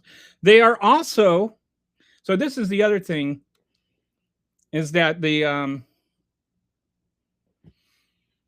SAVE Act says that states need to turn over their voting rolls to the federal government to be reviewed by this system that they have that determines whether or not you're a legal citizen.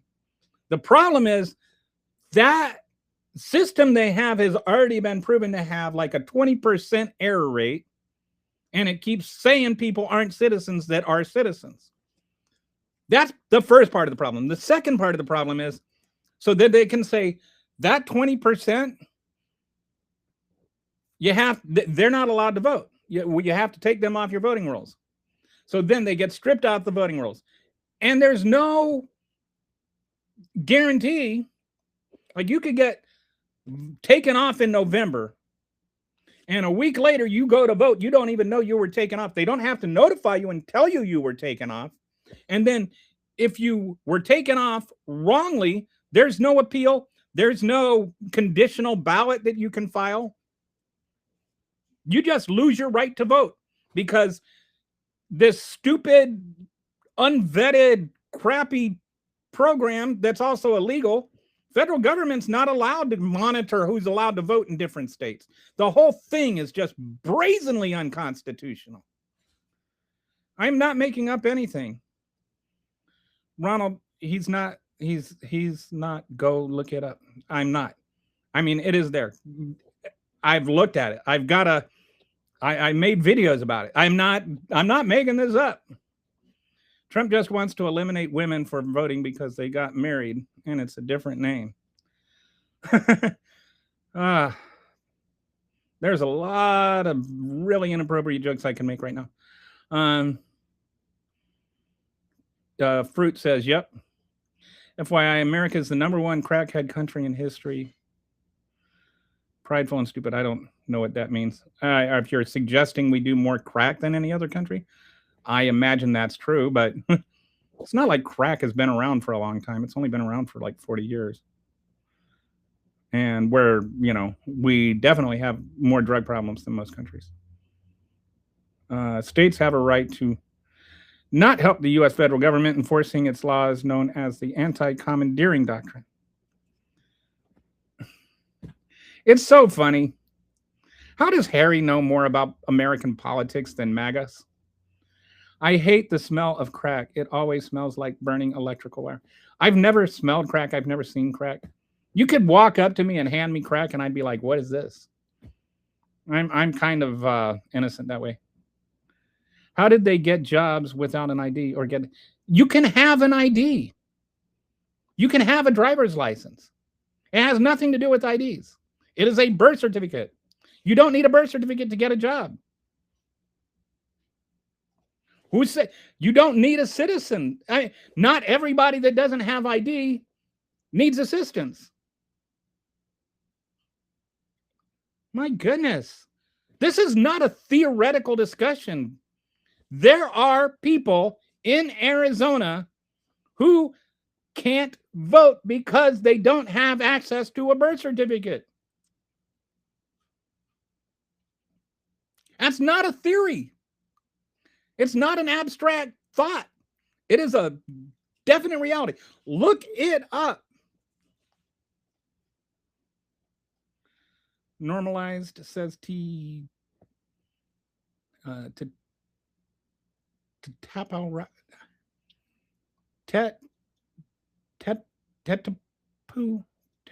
can't say that. We're just going to call you T. Save me embarrassing myself. The U.S. Supreme Court firmly established this doctrine in cases like New York States versus United States and Prince versus United States, 1997. Unless you're in Kentucky, you can pay $300 to a nonprofit and they'll magic you a driver's license. No, you can't. And that driver's license won't let you vote anyway. I forget that once I changed my legal name, I have to go get a matching ID. That's going to take forever, isn't it? And it's going to be worse. DMV is going to get a whole lot worse. Again, 2% of people that update their driver's license or voter registration right now do it online or by mail. So imagine how much busier your DMV is going to be. As though it's not already busy enough. I told this story before. I have a friend, she got mugged. And she told the muggers, look, I won't even, just let me keep my driver's license. Don't make me go to DMV. I won't even call the credit card companies for 24 hours so that you can go, you know, like you won't get busted or anything. I won't turn you in. I'll give you 24 hours before I, you know, cancel my credit cards. Just give me my driver's license, please. They wouldn't give her back her driver's license. They ended up getting arrested. But that's how much people hate going to DMV in Chicago. Like, it's terrible. Like, she risked her life to not have to go back to DMV. The federal government can pass its own laws, but it cannot force, commandeer state officials or state police to enforce those federal laws. So that's getting back to the immigration thing. What if I don't have a license? Then you can get a state ID, but the state ID or the driver's license don't matter. Neither one of those is covered. I can't emphasize this enough. Your your state ID, whether it's a driver's license or just a state ID, is not sufficient as proof of citizenship because you don't need one. You don't need a birth certificate to get one. Now, a birth certificate is one of the IDs you can use to get one. I've had some people like, oh, and they show me, oh, look, here's the birth certificate is, you know, one of the documents that's a valid proof of ID. I know that it's there. That's how I got mine. That doesn't mean you have to have one. There's a list of documents that you can use to get a driver's license. You don't have to be an American citizen to get a driver's license. I don't know why that's so complicated to people. And you don't have to have a driver's license to vote. Nullification. This is the unconstitutional theory that a state can declare a federal law completely void within its borders. States cannot do this. They may only refuse to enforce, not nullify. All right. How is mail-in ID any more secure than mail-in voting? Who cares? Mail-in voting is secure. Well, I don't even know what mail-in ID means anymore. I don't even know what you mean by that. Like, it's such a... I don't know what you're talking about. What's unconstitutional is illegal immigrants voting, period. No, that's not the only thing that's unconstitutional. Everybody agrees you should be a citizen to vote. Nobody is arguing that non-citizens should vote.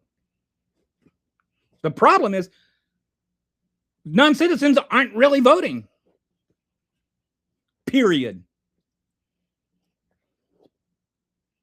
Only China benefits from not passing the common sense. Oh, now we're getting into China. How does China benefit from us not? Like, why do you guys have to like resort to these really weird arguments instead of something that's actually cogent? There is no such thing as racism. Yes, there is. Although, you know, if you really want to talk about racism, here's something that's interesting. There was a time when there was no such thing as racism. A lot of people don't know this. If you go back to like the 1500s, racism didn't exist. There was no such thing as racism back then. Racism is the product of sub-Saharan slavery. It is not the birth of it. And I think that's an important distinction. We don't have racism. We didn't have slavery because the Europeans were racist. Europeans used racism to justify sub-Saharan slavery.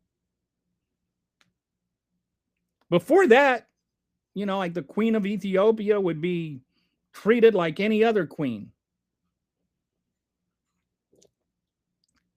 You read, you know, like fiction writings from then, or the black people were not considered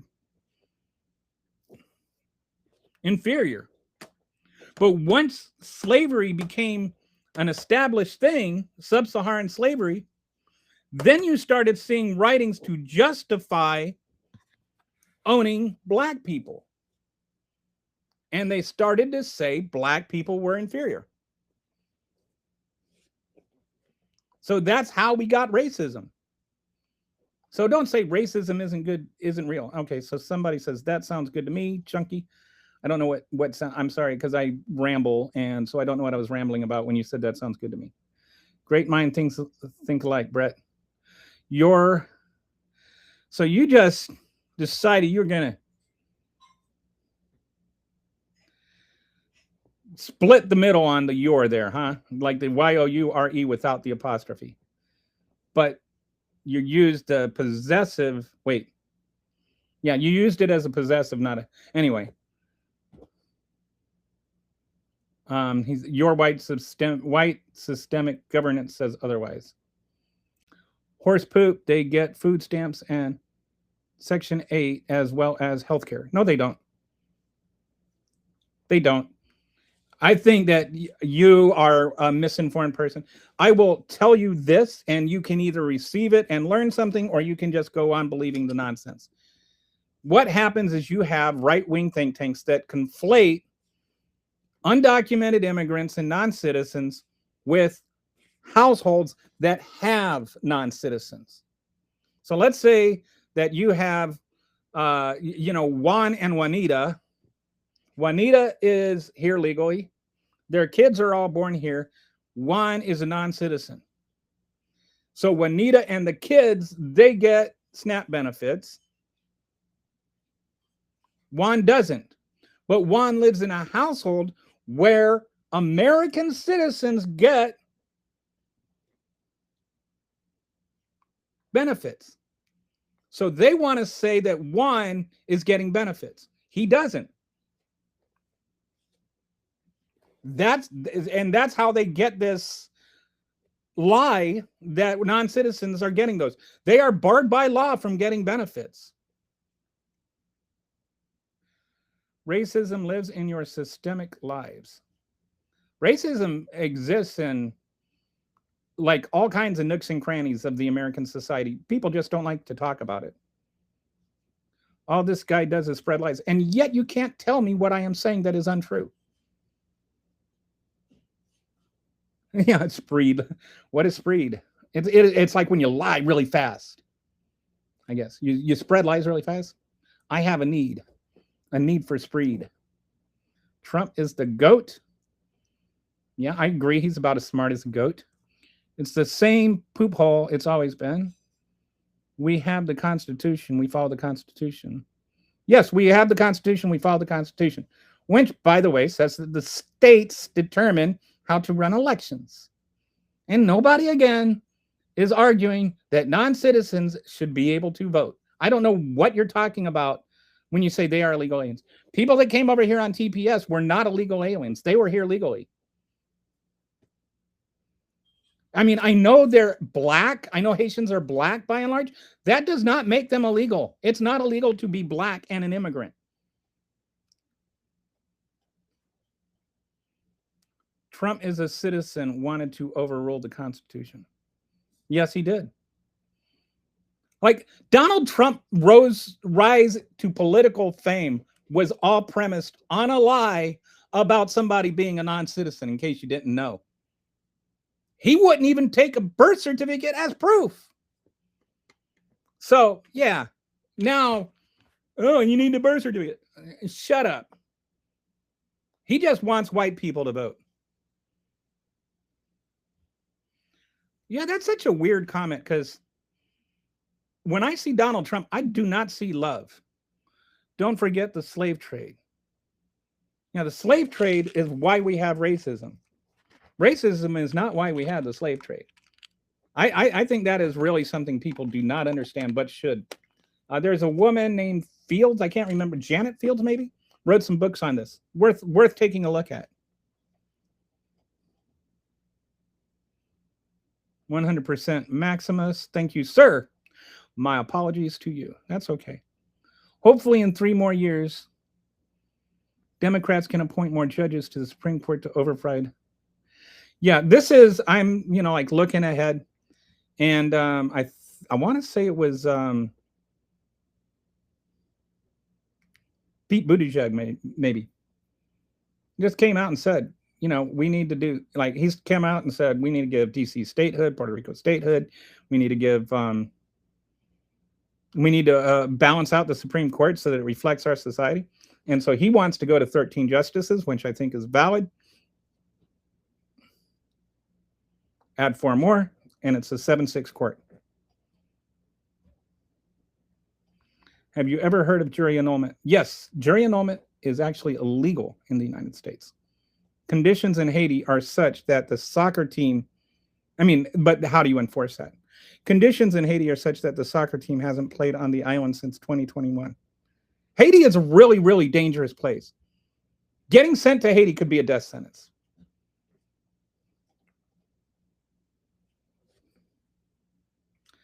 Did you see the MAGA Sean Duffy with his Down syndrome daughter right next to him on the stage call people libtards? That I did not see that, but that is shockingly not shocking and disturbingly disturbing. He said something else. I can't remember what it was. Sean Duffy. Am I the only one that thinks Duffy sounds like the name of a Simpson character? We need new blood in the system and term limitations so these positions rotate in a proper time frame in all branches of government.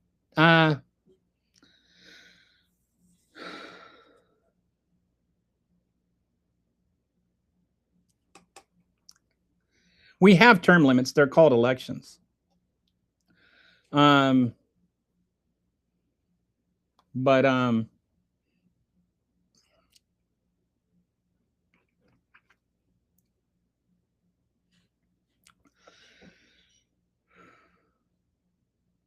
It's interesting. I mean, anything you do with that is going to require a constitutional amendment.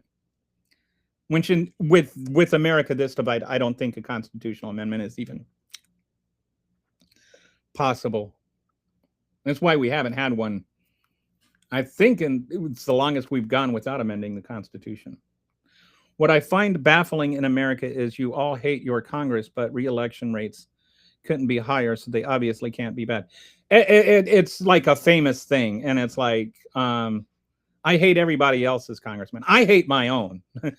McCall is terrible. I can't stand him. I vote against him every time and lose every time. People question the results. As a result, Donald accuses people of what he does.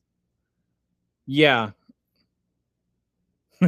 Donald Trump is like, you could play a movie on your wall with Donald Trump. He's such a projector.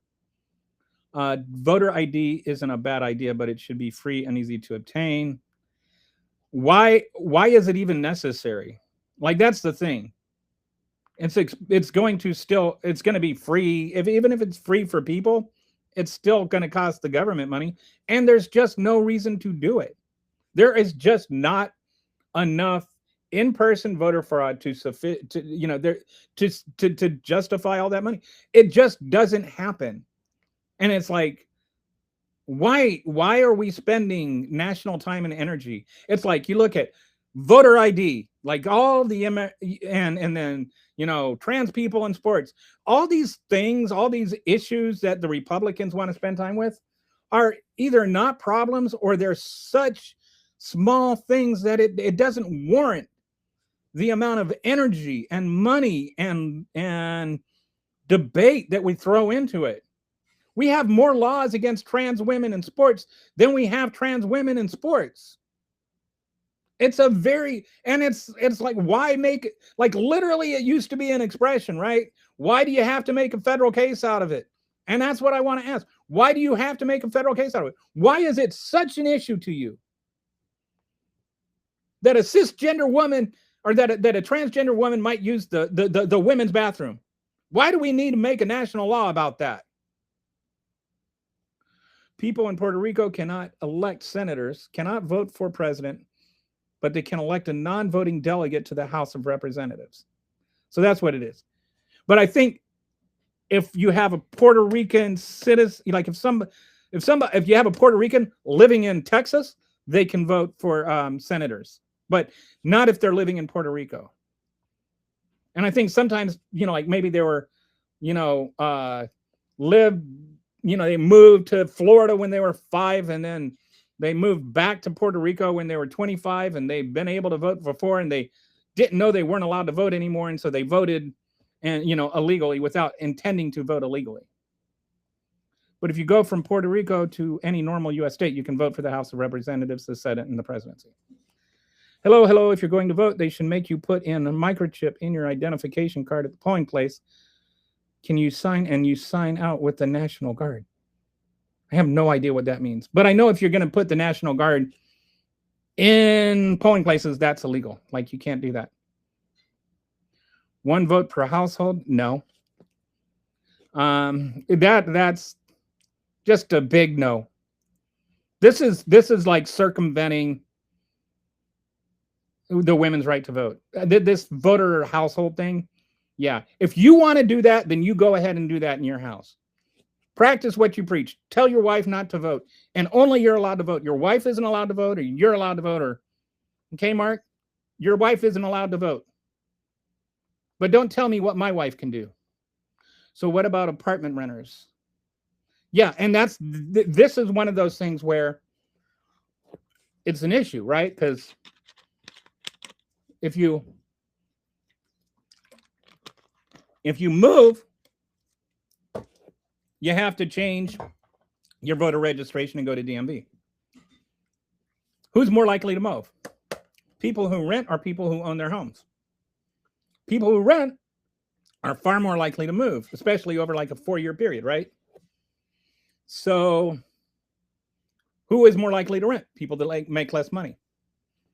So it disproportionately affects poorer people. Poorer people tend to vote Democrat. Did the person cleaning head of household? Yeah, that's nonsense. We're not going to debate that. Who in the household has the right to that 1 vote? Oh, the guy that the man does. And I mean, that's just not in the Constitution, buddy. You go ahead and get the Constitution changed, and then we can talk. But right now, that's unconstitutional. The Brennan Center for Justice, a landmark comprehensive review of American elections, calculated the overall incident rate of voter fraud to be between, and this is all voter fraud, not just non-citizen voter fraud, to be between 0.000003% and 0.00025%. A person is statistically more likely to be struck by lightning than to commit voter fraud. So I actually looked this up and kind of did the math on it and worked it out with chat. Your chances of getting struck by lightning are greater than your chances of standing behind somebody than that's a non-citizen that's voting. right? Your chances of getting eaten by a shark are greater than standing behind somebody in line that's a non-citizen voting. Your chances of getting struck by lightning while being eaten by a shark are about equal with standing behind a non-citizen voting. That's how rare it is. That math don't lie. If you're worried about non-citizens voting, you should be worried about getting struck by lightning while being eaten by a shark. So I don't ever want you to go to a beach or walk outside when it's raining. What if more than, oh, he's talking about in your tax returns. Only one person can do that in the tax. But it's all nonsense anyway. You'd have to require a constitutional amendment because the Constitution doesn't say anything about that. And the Constitution says women can vote. Constitution says men can vote. So that's just a bunch of bogus nonsense. Massachusetts Constitution says nothing about only one person per household can vote. Massachusetts Institute of Technology, a 20-year study focused specifically on mail-in ballot fraud, found that it occurred at a rate of just 0.0000006% nationally. Grammar is rough and chat because a lot of people are using voice to text. Yes, I tend to give people a pass on the voice to text thing, but sometimes, like, voice to text isn't making your errors. It's usually getting the your right. And I really only make fun of people if they get the your wrong, and especially if it's like you're an idiot and they say Y-O-U-R, an idiot. I call it the war on apostrophes. The strait is closed. Blue paint is peeling. No video evidence of vandals. And by the way, the people that are doing the work, they say there's no evidence of vandals. East wing of White House is in ruins. A tarp covers the Kennedy Center. White House lawn is destroyed by UFC Arena. Winning. And those are just like the peripheral issues. Inflation is over 4%. I think it's went up to like 4.2% now or something. New inflation report. It's unemployment is up. Real wages are down. Hospitals are closing. But Elon Musk is a trillionaire. So somebody's winning, but it's not you. 60% of Pennsylvania residents still do not have Real ID. Real ID does not count, Walter. Even Real ID, people think Real ID counts. Real ID lets you fly on planes. Real ID does not let you vote. You have to have on, like, I don't think even Pennsylvania, I don't think Pennsylvania is even one of the states that has an ID available that lets you vote. Only 5 states do. I can't remember which they are, but they're all on the border. They're either the Canadian border or the Mexican border. Just say only men should vote. It's obviously what you are thinking. Right. And if he could get black people to not vote, he'd be on that one too. Unless they're voting for Trump, I guess. Bipartisan housing bill wants to build more houses while the population... Because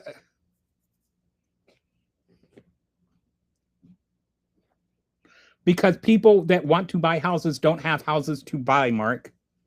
It's really not that complicated. Like, you have, like, do you look this stuff up? Like, if you're really wondering what's going on, why don't you look it up? There's this whole vast internet thing that you can go, well, gee, if the population is declining, why is housing prices? Why is there a housing crisis? That's something that you can look up. You don't have to ask rhetorical questions that have a different answer than you think.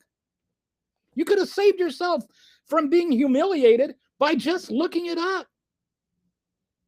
But the reason is corporations, one of the big reasons is corporations are buying up all the houses so that working couples can't buy homes. They're overcharging, they're overpaying for the homes and then renting them out. So if you're a working class, you can only afford to rent a house. You can't afford to buy a house. And people that want to buy houses, like Buying a home is a way to build wealth. It's the way to build wealth for most middle-class people. You're putting equity into your house. With rent, you're just putting equity into somebody else's house. My good, look it up.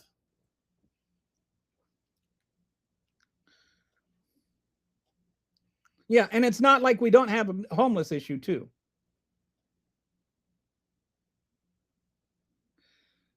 Okay, read the Constitution, buddy.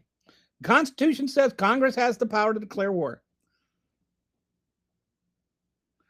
All right, Mark, we're not, I'm sorry.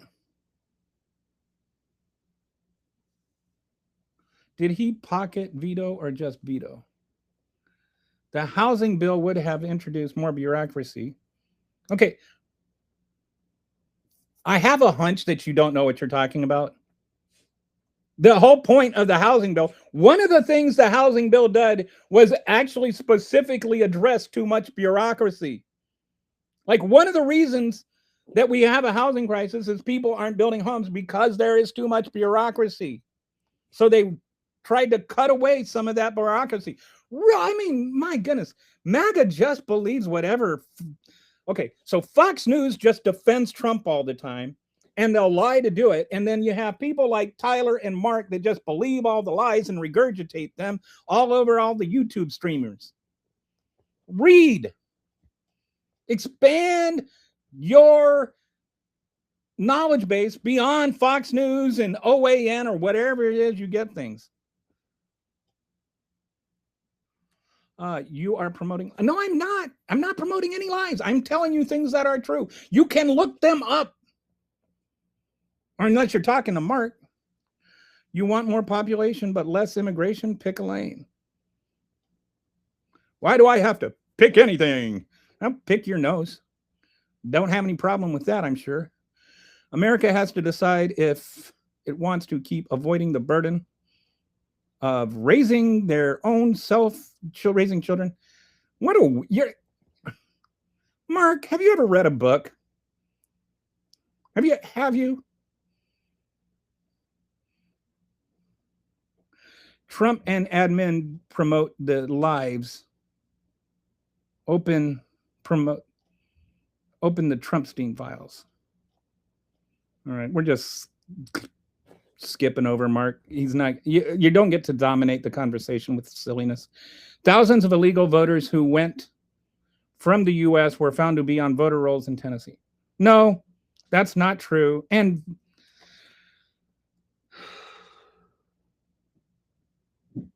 how much time do I want to spend on this?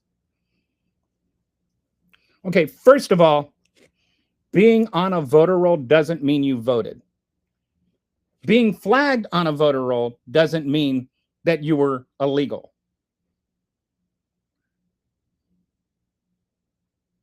This is a conflation that the MAGA likes to do. All right, so I lived in Illinois, and then I moved here to Texas.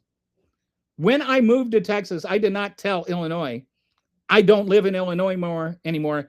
Take me off the voter rolls. I never voted in Illinois after I moved to Texas. So eventually, I assume Illinois does their reviews, said, oh, this guy doesn't live here anymore, and took me. I don't think I am registered to vote in Illinois anymore because I haven't gotten any Illinois voter registration cards. I used to get one every year.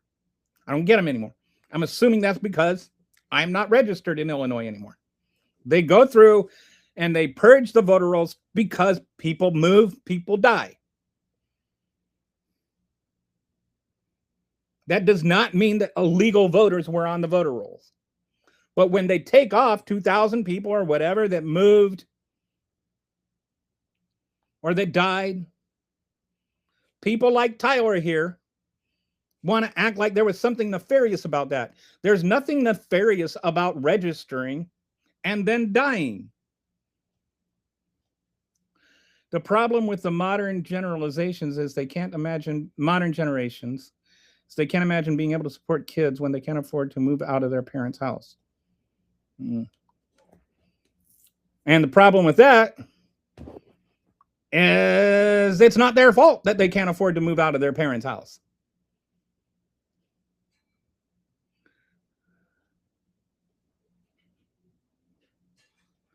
So did he say the N-word now trying to claim he's not racist? Did he? I don't know. I haven't heard about that. If he did. But when you say only immigrants, immigrants, when you sit there and you say, when you quote Hitler on your immigration platform, then you're racist. Like when you say that immigrants are poisoning the blood of the country, you're a racist. We need the younger generations to procure our future with Trump and his wealthy cronies. Tyler, stop spreading misinformation. Those were people that didn't respond to the letter. Oh, so this is another thing. Yeah, this is like there was somebody did a study on they did this survey where they asked OBGYN doctors if life begins at conception. And they sent out like thousands of ballots. And they got back like 20. I don't remember the number. It might have been like tens of thousands. They only got back a tiny percent of the ballots. And then the people that sent it back believe that life begins at conception. And so then they said this percentage of doctors, believe that life begins at conception. And they used that to prove that science says life begins at conception. When most of the people that didn't believe it, the 95% of the people that don't believe that, thought it was a junk survey and throw it in the trash. So this kind of thing. Does giving birth to our own population mean? I don't engage with Mark. He's just a silly little fellow. I meant without Trump. I'm sorry. I'm not clear on what you were talking about before. It's easier if you include the context of your comment, because I want to address and honor each comment, unless it's like Mark, where it's just disingenuous psychobabble. But I want to give each comment credence, but if I'm reading it 5 minutes later, I won't remember what the context was. So if you can include context of what you're talking about in your comment. We're trying to do something about, but every step of the way, it's Democrats halting that progress. No, what you're trying to do is disenfranchise people because they're Democrats. And that's why Democrats want to halt it. You got people like Mark sitting there going that only the men folk should be able to vote. You can't argue with idiots. They just don't accept facts. Bill Murray, allegedly, it's attributed to Bill Murray. Whether he actually said it, I don't know. He said, it's hard to win an argument with a smart person, but it's damn near impossible to win one with a stupid person.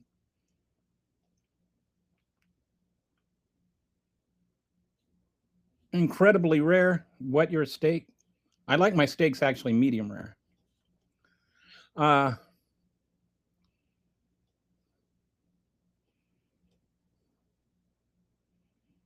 Only people that have a specific stake in the nation should be able to vote.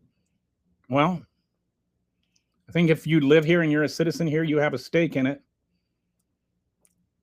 I think people that go to steak houses have a stake. I think everybody else has a stake, S-T-A-K-E. S-T-A-K-E, stake, not S-T-A-K, Mark. If you're going to sit there and condescend to people, tell them when they're allowed to vote, you should at least learn how to tell the difference between a piece of meat and an actual steak. How does India Raman get 24,000 votes after election day and Spencer Pratt got 0? Well, it's actually very easy. Nobody got any votes after election day. What happened is one person got, first of all, okay. This is just such a stupid, loaded argument. What happens in general? I don't know about your numbers. Like, did Spencer Pratt get 0 votes? No, he didn't. But what happens is you have the president of the United States that endorses somebody like Pratt that is saying mail-in voting is evil. Now, if you voted on election day by mail, you voted on election day. It doesn't matter if the mail is there or not. You put the mail in the mailbox. When you file taxes, if you file your taxes on April 15th, you filed them on time, regardless of whether they get to the IRS on April 15th. If it's postmarked April 15th, you filed your taxes on time. If it's good enough for paying your taxes, it's good enough for counting your vote. And so what happens is you have a disproportionate number of people that vote for by mail who are more liberally inclined, because people like you are sitting there insulting the genuineness of voting by mail. So you don't vote for by mail. The reason Pratt got fewer votes by mail is fewer of his voters chose to vote by mail. And that's why the votes that arrive by mail, I know this is hard. The space-time continuum is hard for MAGA.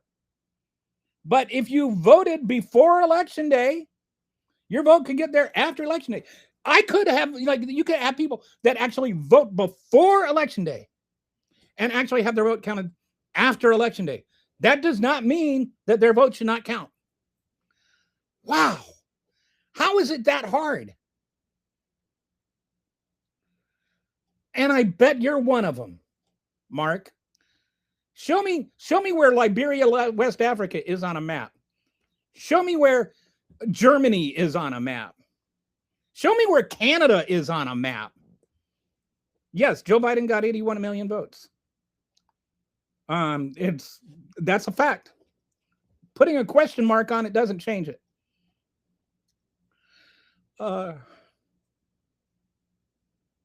Trump's life hasn't been destroyed by breaking. Oh, look, made up stuff. Trump's life hasn't been destroyed by breaking many laws. No, Trump's life Trump's life is built on breaking laws.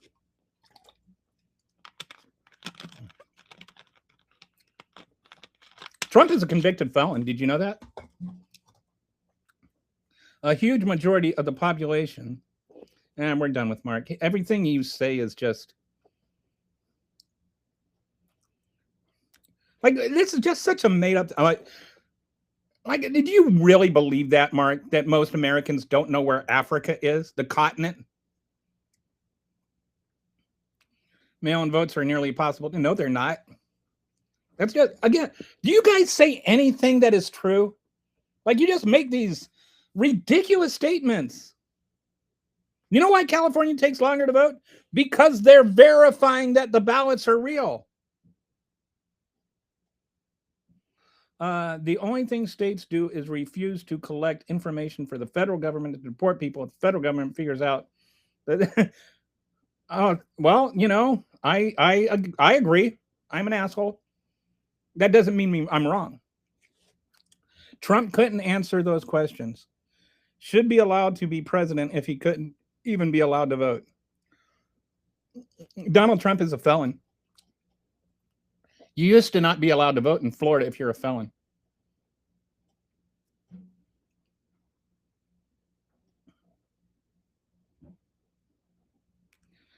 Mark, based on what you're saying here, if you had to be smart to vote, you would never get to vote. I agree, Sam. All corruption from any source should be crushed.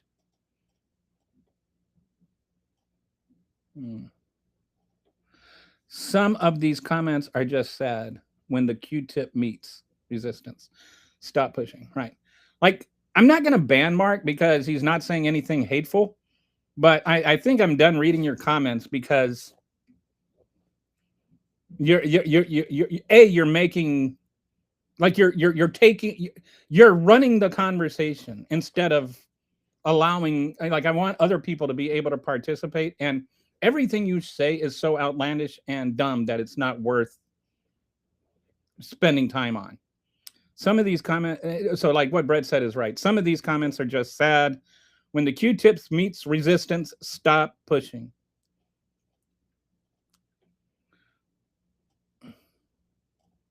Over half of the women today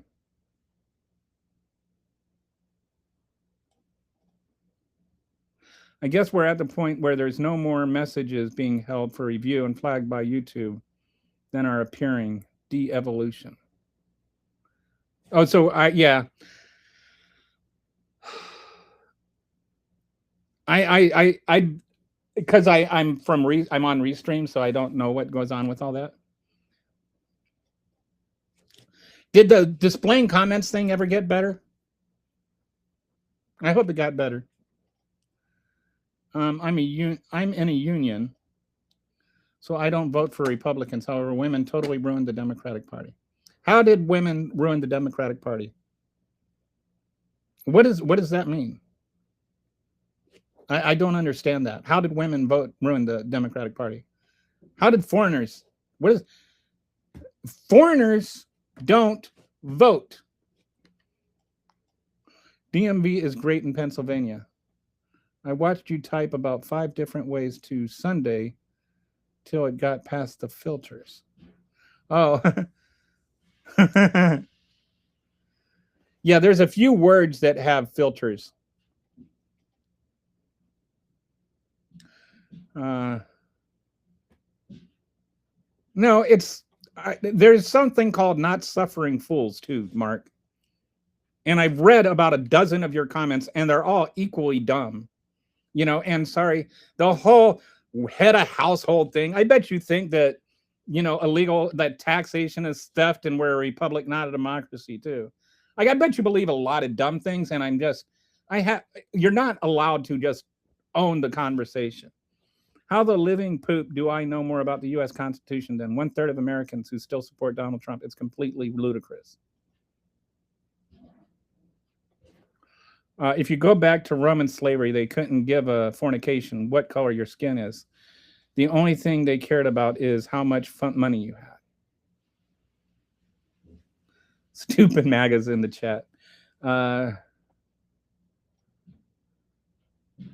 So looks like Mark is done for. Brett had enough.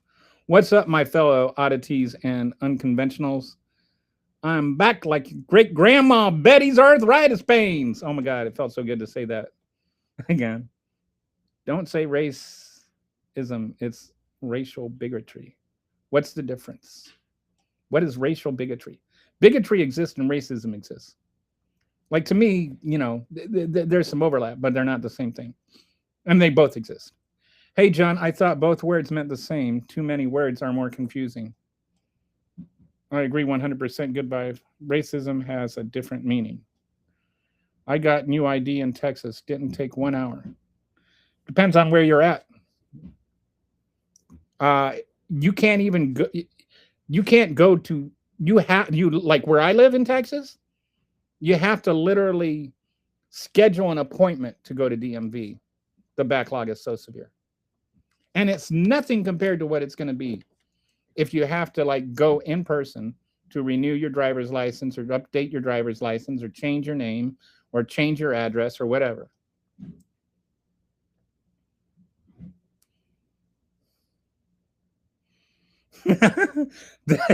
This sounds like one of those big British expressions that this is almost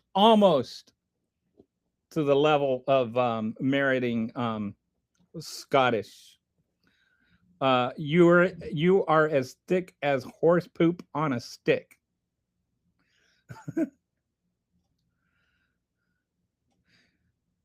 All right. Harley Quinn says that's still illegal. I'm assuming you mean voting illegally is still illegal, and everybody agrees it's illegal. And nobody is contesting that people should be able to vote illegally. All right, so let's say somebody robs a bank in Texas. And so then we say bank robbery is wrong. It should be illegal. Therefore, I am closing down all the banks throughout the entire country. And then somebody says, you're making all these other people and all these other banks suffer because this one bank robbery happened. And you're like, well, bank robbery should still be illegal. And it's like, it is illegal. Nobody's arguing that non-citizens should vote. What we are arguing is that non-citizens don't vote sufficiently to disenfranchise legal American citizens from voting.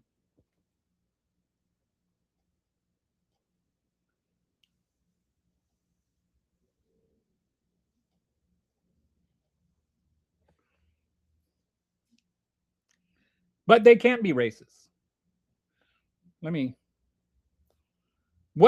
I would like, because you have such a distinction in the words, I don't want to argue with you when I don't know what you mean. So if you could explain to me what you perceive to be the difference between racism and bigotry. Because I'm not saying you're wrong. I'm just saying I don't understand what you're saying. It might just be an issue of pedantics. And I don't mean that in a minimizing way. Like we just understand the meaning of the words differently. MAGA boomers just got home from early bird special at Cracker Barrel. They got some home to do some light trawling before bed at 6 p.m.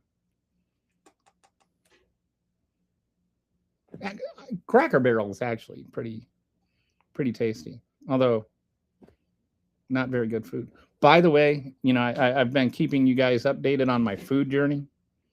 Today, I made waffles out of teff flour, along with soft white, but it's like 50-50 mix. And if you've ever had Ethiopian bread, like the soft, spongy bread that you get in an Ethiopian restaurant, teff is used for that bread.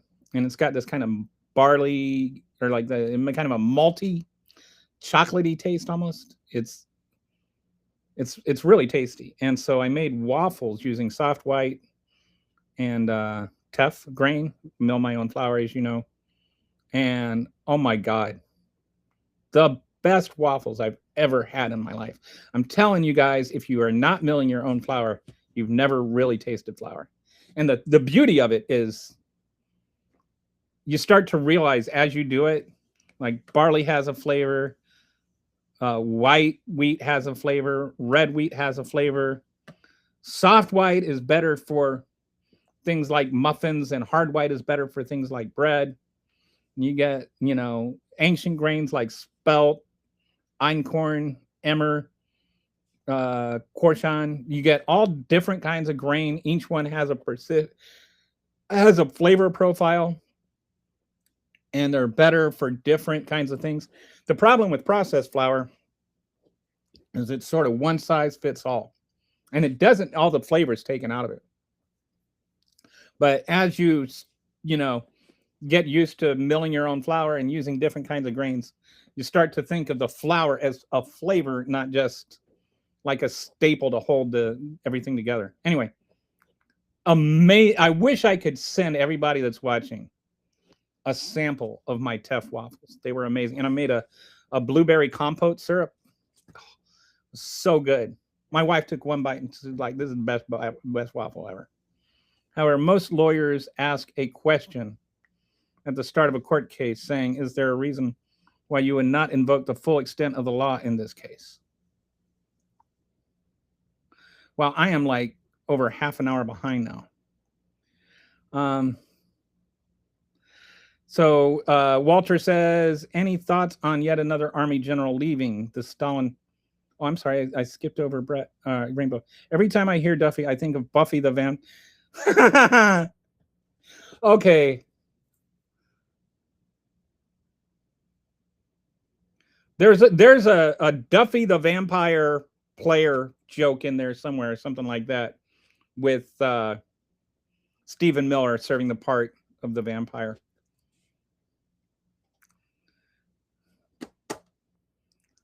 I actually think that a vampire shark is Stephen Miller's origin story. Any thoughts on yet another army general leaving? The Stalin purge continues. Every time I see an army general, especially a white one, retire now, I'm assuming that they were given illegal orders. If the time nobody runs against the incumbent. Oh, hey. Revival Natural. Welcome back. Thanks for joining again. And I would like to say, if this is your first time watching, click that like and subscribe. I appreciate it. So Brett, Revival's one of our newer, and Kitty, meet Revival Natural. She joined yesterday. She's got some really smart things to say. Got to go. Real life calls. What is that? I'm fleeing America. Do you have any recommendations for anti-genocide countries? New Zealand. When Big Blue Green, I hope New Zealand is anti-genocide. What big blue green and round and hates America? The world. Oh, that's pretty funny. Please and thank you. Bye, Brett. Good to see you on the TV per household thing. What about people with roommates? Oh, good question. Right.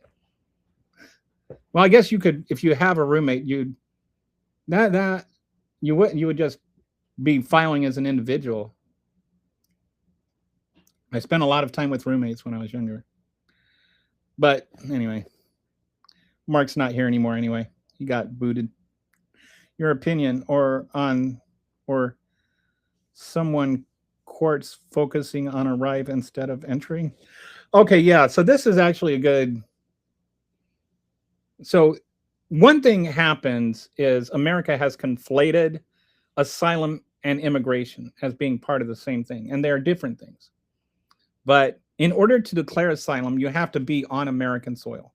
That's literally the only condition to request asylum. To be granted it, there are other conditions, but to request asylum, you have to be on American soil. That is the one and only condition. If you read the actual law, which is what I do. So in order to be on American soil, you have to actually cross the border. But you can't cross the border legally. And so they want to say, oh, well, you have to cross the border legally. And so then you have to do it at a port of entry. So you have to do it at an actual border crossing. You can't illegally cross the border. That's what, which is not the actual law says whether you're here legally or not. It says literally the words, regardless of legal status. You can, but then, and I think it was under Biden, they actually administratively changed the rule, but not the law.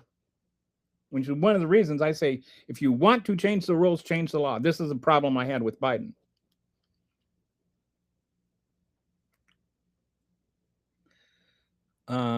But I mean, we have 4 million asylum seekers waiting in line. I'm not saying that's not an issue. I'm saying that issue should be addressed by the law, not by just ignoring the law.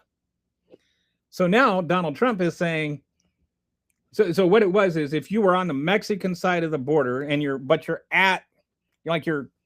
literally one step away from being in America, now you can say, nope, you can't come over here and request asylum. Like you can't take that step. You're not in the country, so you can't request asylum. The border, they can turn you away at the border. Which fundamentally means you can't request asylum at all. Like you can't enter illegally and request asylum, and you can't enter legally and request asylum. So how are people going to request asylum unless they are white people in Africa? Like when only white people in Africa can request asylum, you have a problem that might be just a wee bit racist. And they've got white people requesting asylum under this fake white genocide nonsense. And they're coming over here and they're getting a book that talks about how slavery wasn't that bad. It's disgusting. But yeah, I think it's nonsense. I think it's basically denying the human right to asylum. That's my opinion. It's ignoring the law, and it's ignoring the international law, and it's denying human rights. It is inhumane and illegal. And the Supreme Court sucks. People be like, the Supreme Court just said it's illegal. The Supreme Court said Dred Scott was legal, or wasn't a citizen. The Supreme Court said Plessy versus Ferguson was legal. Supreme Court gets it wrong sometimes. And this has definitely got shades of that. This is the most racist Supreme Court since Plessy versus Ferguson, or Supreme Court ruling since Plessy versus Ferguson. I'm genuinely considering fleeing to Canada. The cost is steep, but it's probably the closest good option. Plus free healthcare. It's not that I've looked into it. It's harder than you might think to migrate to Canada. They don't want to have a border crisis. Although, that's where everybody flees in Handmaid's Tale, right?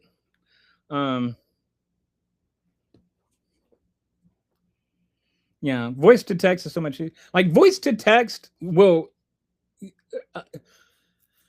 Voice to text has its own unique errors. It doesn't confuse your and your, for instance. It misunderstands wording sometimes, but it doesn't misspell words. That I love voice to text. That's why I have typos.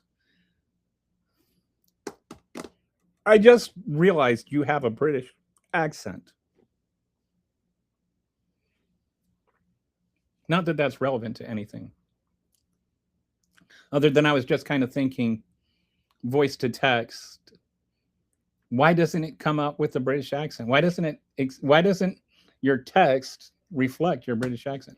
That's a joke. I like the British accent. Even this, hey Google, tell me a joke.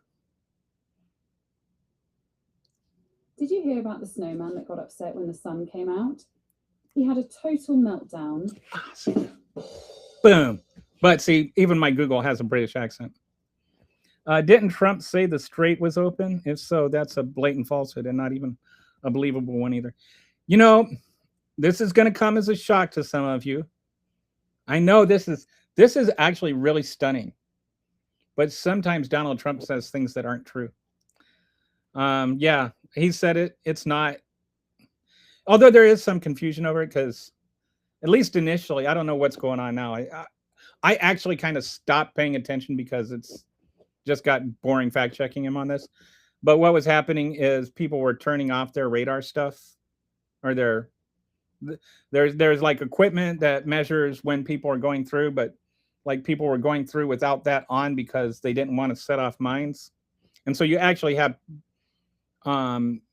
boats that were going through that weren't being tracked. I just have auto incorrect in my phone. Oh, so here's my joke, is that I've developed a phone app that you can plug into, it works with Bluetooth and stuff, and you can run the app and it will tell you like anything that's wrong with your car. Like if you have a problem with your car, you can just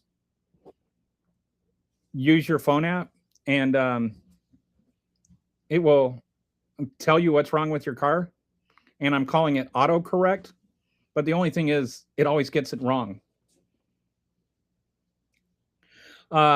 Houses aren't, I don't know if that was funny or not. It's hard to tell if my jokes land sometimes. Houses aren't being built, but giant apartment complex owned by corporations are. Right, and houses aren't being built because of the whole not in my backyard thing. Like too much bureaucracy, and that's what the housing bill is trying to do, is get rid of all the bureaucracy that's making it impossible for people to build new homes. But yeah, new home builds have been down since the mortgage crisis. Then there are more empty houses than homeless households. the issue is affordability. That ties into it.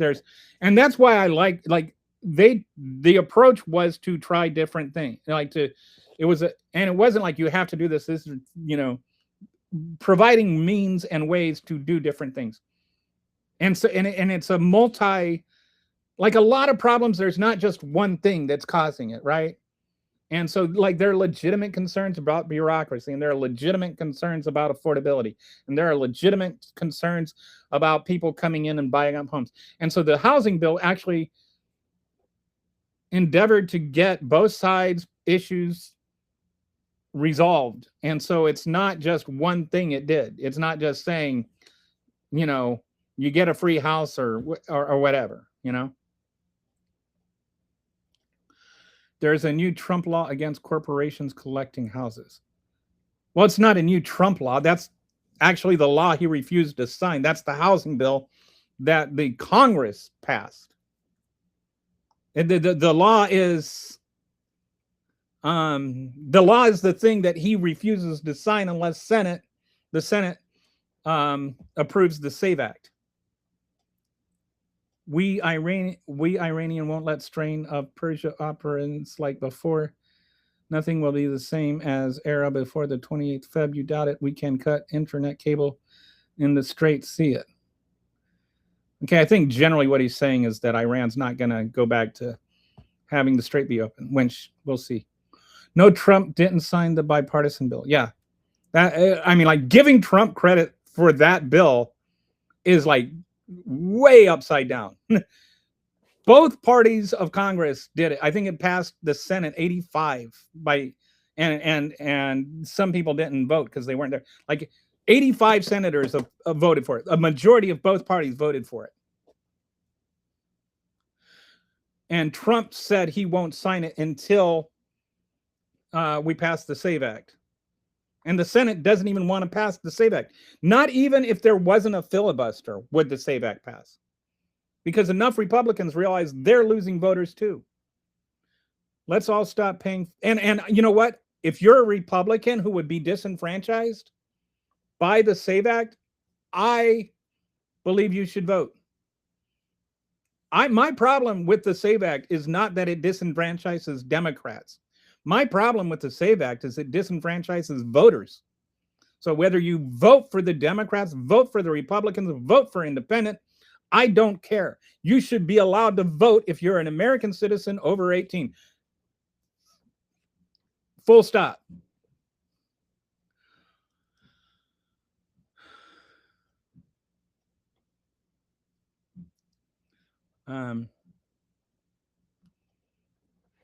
Yeah, MAGA only think what they are told to think. And they can think, like, remember when they said no new wars, like before Iran, and now they're all defending the Iran war. Yeah. Veto the housing bill. Republicans don't create bureaucracy, Democrats do. You realize the housing bill cuts bureaucracy. What is the point of making stupid comments? Okay. You're reading the wrong books. Democrats steal elections. Yeah, no. Yeah, we're done with you. So watch CNN, MSNBC, ABC, CBS, PBS, BBC, like every news network in the world that says actual news. And then there's like all kinds of websites, newspapers, stuff like that. Just engaging with, I personally look a lot of places for news. I do not look at Fox News, not because it's conservative, but because it says things that are not true. Like consistently, persistently, continuously, they lie. I will read right-leaning news. I don't actually get most of my news from TV. I get most of my news from reading. But yes, just because MSNBC or ABC or CBS or PBS or BBC or CNN or Politico or something that is not Fox News or AOC says something does not mean it's not true. All of those places said that Donald Trump won the election in 2024. Does that mean that Donald Trump didn't win the election in 2024? If Democrats steal elections, why isn't Harris president? It's so funny how they can't steal the election when they have all the power, but they can steal elections when Donald Trump has all the power. When he's the most powerful man in the world, they can steal elections. But when Joe Biden was president, they couldn't steal it. When Barack Obama was president, they couldn't steal it. What's wrong with only voting on election day in person at the polls and presenting valid ID? A lot. Okay, so let's go through these in order. What's wrong with only voting on election day? Not everybody can vote on election day. In person at the polls. Not everybody can vote in person at the polls. And presenting valid ID. Not everybody has ID. That's what's wrong with it. You can be an American citizen and not have the day off. Maybe you're disabled, can't get to the polls. This is, I mean, the entire premise of your question is what's wrong with it? The fact that it's wrong. It's like saying, what's wrong with murder? Well, murder is wrong. That's what's wrong with it. I'm not sure how any of the live streamers that cover politics have so much patience. You know, it's funny that some people think I have like a lot of patience, but my wife is not one of them. Sometimes she'll come in and say, "You're being mean. You're being mean. Stop being mean." And then I have to explain why I was mean afterwards. It is genuinely infuriating because we have enough housing for them. I feel like there should be a way, right? We are the wealthiest country in the history of the world. Why do we have homeless people? Why do we even have a need for SNAP? It's like I was saying at the beginning of the show. If we cut defense spending 27%, we could save that solves the Social Security issue. If we had national security, we'd spend half of what we spend on health insurance. We spend twice as much per capita on healthcare as most of the free world. Because we're too stupid to think that actually, you get more efficient healthcare through through government funded insurance. America, it's just so ingrained. I think about this a lot. There was an episode of Friends. I don't know if you guys ever watched Friends, but there was an episode where Joey wins this boat raffle, and he's got to learn how to sail, but he doesn't know how to sail. But Rachel Green, her dad was rich and everything, and she grew up learning how to sail because her dad taught her how to sail. And she's like, "I'll teach you how to sail." And so they go, and Joey's like, "Yeah, this is going to be fun." He's sitting there drinking beer. He's having a good time.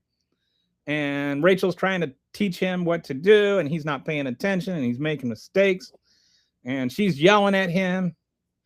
And so then at one point he says, he does, he quits. He's like, "I didn't come here to be yelled at. I quit." And then she's like, "What do you mean you quit? You're a green and greens don't quit." And Joey says, "I'm a Tribbiani, not a green. And Tribbianis quit all the time."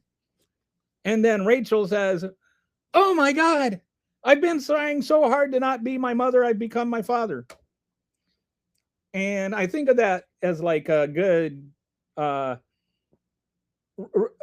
symbol of the United States. We've been trying so hard to not be socialist. We have become fascist. We're like, it's just, we keep pushing ourselves to the right further and further. And now you've got people that think that far left means people are allowed, to have a house, to have healthcare, to have food. If you think that, then you are the extremist, not the people that think, no, you're not allowed that. And I agree. I think it's genuinely infuriating No, watch Iranian. You know, it's sad that Iran is more trustworthy than Trump, because she's so stupid that they couldn't even rig that. Oh, they didn't try. And it's like so weird.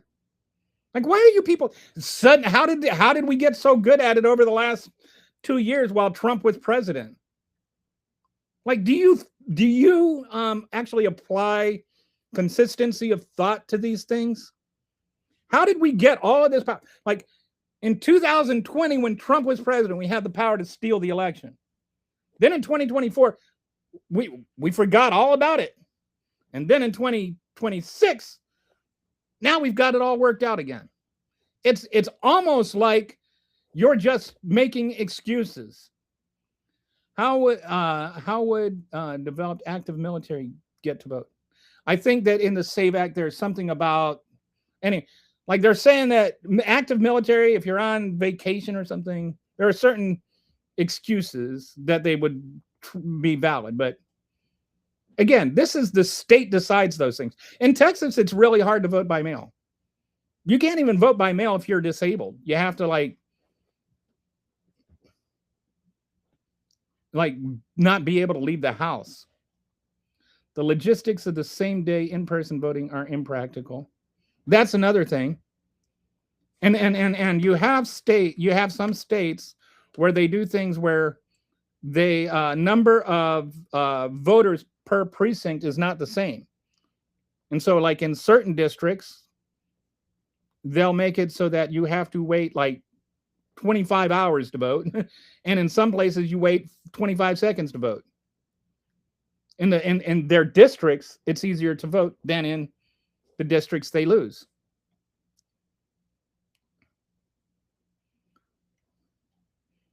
All these that, and the point is, where does the Constitution say you have to vote in person? Where does the Constitution say that you have to vote on election day? Did you know that for like 200 years there was no like one-day election? Like we never had one-day election. That's not how voting worked. You just have to vote by a certain date. All these that have brass neck to die. All these that have the brass neck to die. I think we should punish them with life imprisonment for voter fraud. I don't know what brass neck means. Sorry, Harry, I don't know what brass neck is, but clearly your joke is funny, and it went over my head. All respect, that's a BS, Maximus. Liberals want America to fail as long as it happens under Trump. No. We are bothered that America is failing because of Trump. You will sit there and ignore that America fails while Trump is president because you can't accept that Trump did something wrong. Is inflation high? Is inflation up? Are gas prices up? Are we at war with Iran? Did we fight a war with Iran? Or any of those anything to do with Democrats? You guys are running the whole country right now. You have all three branches of government. 100, you have both houses, and all you can do is give tax breaks to trillionaires, and somehow everything is wrong because of the Democrats. Read a book, psychos. Lots of MAGA feelings on this stream. Excuse the misogynistic term, but this feminization of men was predicted after Reaganomics kicked in. I don't know what that means. No, we really want everyone to have their needs met, which would be a pretty successful thing for our country to do. Wouldn't that be wonderful if we just like, and again, I think if we talked about things as issues and not sides, we could do so much better as a country.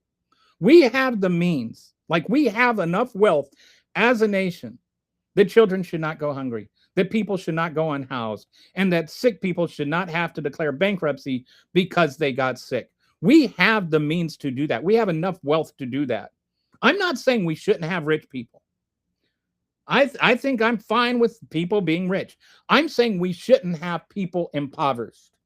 And there is a difference between those two things. I'm not saying lower the ceiling. I'm saying raise the floor. Raise the floor so that there is a minimum level that Americans live by, where they have food, where they have housing, where they have healthcare, and where they have education. Just those basic things, where they have clothing. Just the basic needs are met for every American citizen and every legal American resident. Do you think that the country can shut down to give everyone the opportunity to vote at the same time? Why is that in? No, A, I don't think that.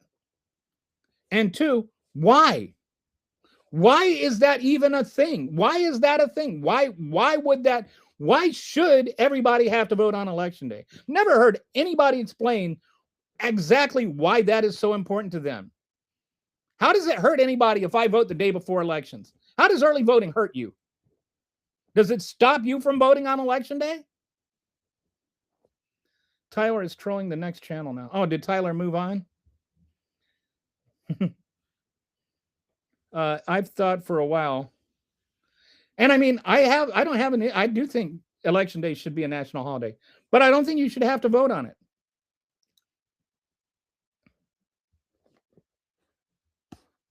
It doesn't hurt. Early voting does not prevent anybody from voting, and it does not encourage illegal voting in any way, shape, or form. It just means you have shorter lines on election day.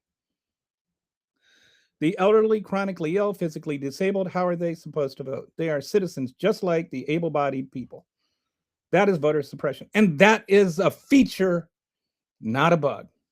Because those people are more inclined to vote Democrat.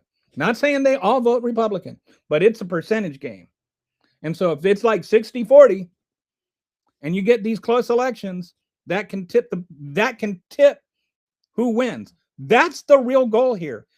You have to understand the SAVE Act is not to ensure the security of elections. That is the real election fraud. That is the real election rigging. It's like saying you started a fire so that your house won't burn down. The law says people must have time from work to vote. It's been done for days. Yes, you're supposed to. That's supposed to be the law. Doesn't matter. The law does not say you have to vote on election day, and neither does the Constitution, neither does common sense. But yes, if somebody needs to vote, and tells their boss they need to vote, they're supposed to be allowed time to go vote. So what? Steak with a side of hookworm. USA. Yeah, I live here in Texas. That's how far behind I am. The steak stuff is I'm just getting caught up. Oh man. I really am gonna miss beef. Nobody has done more. Like, I was joking about this. AOC could never do as much to drive people off of beef as Trump is doing. Like, between the hookworm and between beef, ground beef is like more expensive than steak used to be. You realize Republicans are a minority. And like, when you start talking about how we had to cheat to win Los Angeles, Elvis has left the building, and the building is your brain, or is your skull, and Elvis is your brain. That's another stream that starts in a minute that I really want to catch. So I'm going to miss him getting to my comments. I'm sorry, Revival. Wow. It's interesting how many people are like, I need to watch other people's streams. So all the police, firefighters, pilots, air traffic controllers, military personnel have left work to vote for decades. LA is clearly a liberal dominated area. That's why it's falling apart. It's not falling apart. Have you ever been there? They have the legal right to do so. Whether they do it is up to them. All right.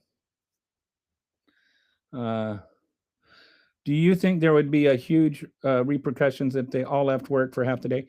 Yeah, what if all of air traffic control in a city decided, okay, it's time to go, we got to go vote now.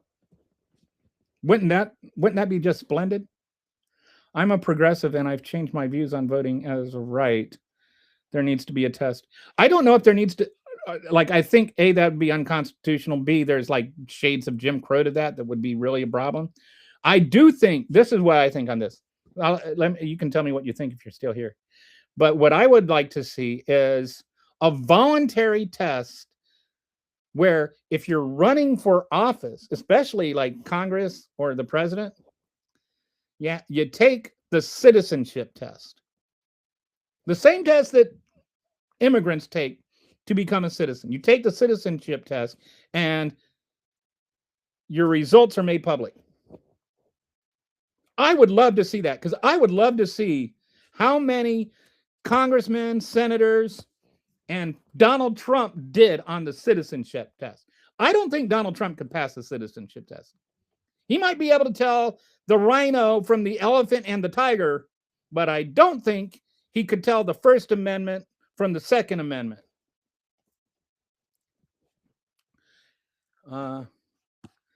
Dan Goldman learned taking money from the state that is not real is losing side. Polls are open from 6 a.m. Yeah, and you know what? Early voting is like, yes, you can. Nobody is saying you can't go vote in person. I just don't understand why you have to vote in person on election day. I just don't understand. Why is that important? Go on, tell me. Tell me why that is important. Tell me why it's important. Go ahead. Many emergency servers work 12-hour shifts. Yeah, emergency rooms generally have 12-hour shifts. But it's sort of like moot. You know, it's like, why do I need to argue about whether or not somebody can vote on election day? That's not the conversation. The conversation is, why would somebody have to vote on re-election day? There's zero reason. There's not one logical reason why that should happen. And it's never been the case in the history of our country. The founding fathers did not vote on election day. Or at least, you know, they didn't make it that you had to vote on election. That is an entirely made up thing by Donald Trump. It's never been the case, ever in the history of our country.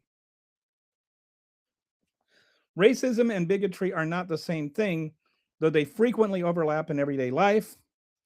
While bigotry is a broad, generalized, okay, so all right.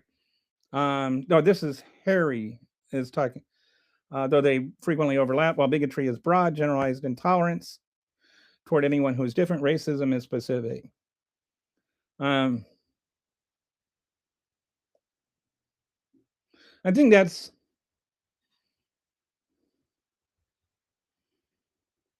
so like racism is not giving job to somebody who's black. Bigotry is assuming that somebody got a job because they were black.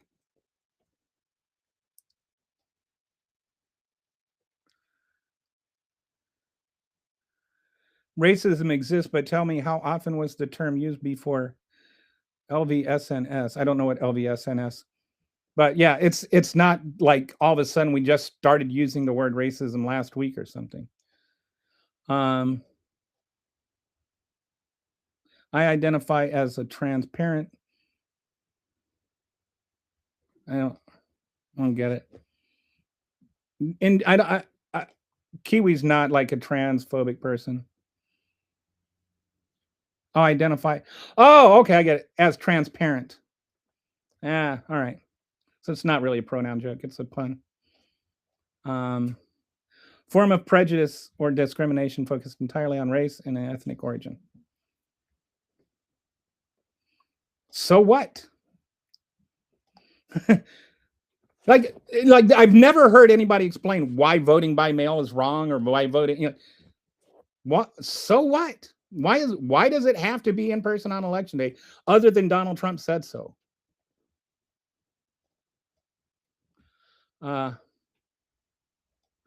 Racism exists, but tell me, how often was the term used before Obama? All the time. All the time. That's why before Obama, nobody thought a black person could win. Are you 12? Were you alive before Obama? It was used all the time before Obama. Racist, like, and it's like Obama's fault. Like blaming racism on the black guy is like peak racism. Racism is a specific to hate derived from race. Bigotry is a broader definition of home derived from things out of people's control mostly. They make dictionary apps. Don't have to guess. Did you know that American bread is designated as cake in the UK? I don't think it should even be qualified as that. I wish I could send everybody that watches this show a free loaf of bread just so you could taste real wheat for the first time. I have a friend, my wife's cousin's wife. I got her, she was following me on Facebook, and she bought a mill, and she bought some flour, and now she's like making her own bread with fresh milled flour, and she's on the evangelical train for fresh meat. It is a totally different thing. And 12 hours is not 14 hours. Again, it's not whether you can vote, it's whether or not you have to. Also, how do you add 11 chemicals to make fries 11 chemicals? How is that even a possibility? I have no idea. Another thing I've been doing a lot of is fermenting, and I've made fermented fries, which I know that sounds weird, but they are so good. And it's like you can, like when I ferment them in like a 1.5% brine, and then I can add, like garlic or like a jalapeno and make like spicy fries. You can actually flavor the fries because the things that you put in with it, like the fermenting process, the flavor gets incorporated into the fries, and the process of fermenting makes the fries crispier. Trump has divided the whole world. Trump is sitting there calling everybody that disagrees with him Democrats. But somehow Obama's the one that's being divisive. The amount of crap that pump into American food is unreal, and half of these chemicals are literally illegal across the developed world. Yeah. So I don't know if, like, not everybody knows this or has, if you're new here, I have lost 75 pounds now. I'm down to 149. My peak weight was 225. And I eliminated processed foods, and I started milling my own bread, fermenting foods, and doing some sprouting, and just taking care of my microbiome, which is a word before I thought was like a weird RFK Jr. type word. But I've been doing that for like about a year and a half now, and I've lost 75 pounds and done away with, like, I had all kinds of digestion problems that are gone. Even my reflux has been getting better now just by eating healthy. Yeah. Oh, the black guy. All the racism is the black guy's fault. Can you tell me what Obama did that was so divisive? Or do you just blame the black guy? What if the already long line? The thing that Obama did that was so divisive is that there was a Harvard professor who was a black man who was trying to get into his own house. He was drunk. He's trying to get into his own house. A neighbor called. Police came out. They arrested the black guy for trying to enter into his own house. They're like, give us an ID. And so he was like, if I can go in and get my ID, then I can show you my ID. And then, like, he's yelling at the cop, and the cop's like, can you come out here to the porch? Because he couldn't arrest the guy if he was in his house. Guy stepped out onto his porch, and then he arrested him for trying to go into he didn't do anything illegal. But he got arrested. Obama says, maybe a black man entering his own house shouldn't be somebody that you arrest. And that was the divisive thing he did. He believed a black man over a cop. Yeah, Obama's the one that's divisive, and not the people that made a stink about it. What if the already long lines are more than 2 hours long? Yeah, then you have to wait in line until like 2 a.m. to be able to vote. If this is your time watching, Kelly is a big fan of Donald. Okay, you said bye, and then you still had more to say. I can offer my opinion on asylum if no one knows it. He has got a very strong opinion on asylum, but asylum in the UK, not asylum over here. Hello, I'm new to your channel. I'm from Florida. I'm sorry. Rosemary. I'm in Texas. I don't know if I'm from Texas. I've lived in Texas longer than I've lived anywhere else in my life. So maybe I'm from Texas now. Canada only really want immigrants that have money and skills for jobs that are in demand. Trump is more full of crap than the New York City sewer system. I like to say that Donald Trump is a poop paradox because it never stops coming out of his mouth. It never stops coming out of his butt. And he's never any less full of poop than he was before. It's like he is an infinite two-way fountain of poop, and he's still always full of poop. The channel's monetized, so I can't swear. Do you know that German GPSs only take you one place, Poland? Okay. That's an asylum joke. Did you know that Britain is the center of all time? That means the Germans don't sit down for lunch at 1 o'clock till we say so. Have you been to Turkmenistan? I don't know what Turkmenistan is. I have been to Turkey. I think it's pronounced Turkey or something like that. Turkey. It's pronounced differently. No, I think we need to bring back literacy tests, but only for MAGA. Hey, I got back and you're still on. I am. I'm just like still like, and this is like half an hour ago that you said that. I am like way behind on the comments. New Jersey Congressman Tom Jean Jr. has not been to work since March 5th. Why is he still getting paid for his show job, for a no-show job? Yeah, that's a good question. Fox News legally isn't news. Well, that's so. What it is that Tucker Carlson won a lawsuit by saying that nobody could really believe what Tucker Carlson said because it's an entertainment program, not a news program. I met a guy once. He said, "As long as I work and I am wealthy, I'm going to vote for the Conservative Party." All versions. The thing about the whole, sorry, just to go back, MSNBC had a similar lawsuit against Rachel Maddow, but this was more of it was thrown out on merit. The lawsuit was thrown out on merit in both cases. Like just it didn't have, or it's thrown out without hearing the merits on both cases. It was just standing. In the Tucker Carlson case, he actually was lying. In Rachel Maddow's case, she was actually telling the truth. But generally speaking, it's harder to sue a network program that is like opinion-based news because you're basically suing somebody for an opinion, unless it's something like election interference, which Fox News ended up having to pay a lot of money for just blatantly lying and knowingly lying. And that was one of the things, is when they got those DMs where they're all talking about how dumb their viewers were. And what was it, Tucker Carlson's producer called them? Like inbred morons or something. I can't remember. Like he actually really insulted the audience more than I could. I met a guy once, he said, as long as I work and I am wealthy, I'm going to vote for the Conservative Party. Yeah, that's a lot of Republicans. As soon as I retire, I'm going to Labor, our version of the Democratic Party, because they will look after my money while I'm retired. Not as much as I disagree with the entire motive behind that voting, as long as it is honest.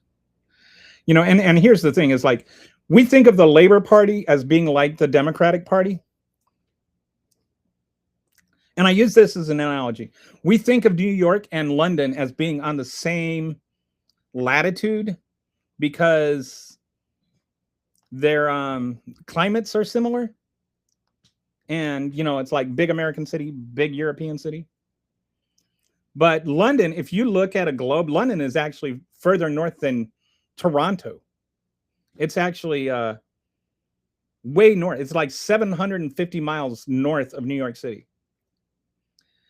But we have this kind of Eurocentric thing where we think of them as being on the same latitude. And I think it's similar in the way we view our politics. But if Joe Biden were running, like if you were to take Joe Biden's platform and run for prime minister right now, you would be talking about a massive like 50% increase in defense spending. You would be talking about, privatizing healthcare, privatizing universities. Like even the Conservative Party in the UK is to the left of the Democratic Party in a lot of ways. Ever visit a retirement home? Newsmax and Fox all darn day at full volume. Yeah, my wife's uncle, we went to go visit. He's not a retirement home, but we went to go visit him, and it was just always on, just annoyingly always on. Best of most ironic thing I heard, the Democrats are looking after my retirement. Yeah, they sure are. Who was president when we? George Bush. George Bush was president in 2008. You do realize that UK politics, just like Donald Trump was president in 2020, you do realize that UK politics is very different from US politics. Who caused the 2008 financial crisis? Barack Obama initiated. Yes. Barack Obama did not. 2008, Obama was elected in 2008. He was not president in 2008. You mean the Gordon Brown who used pension funds to save people's lives by bailing out the banks, which everyone agrees was necessary, and the idea that the Labor government caused the financial crisis is utter BS. It was an American thing that affected.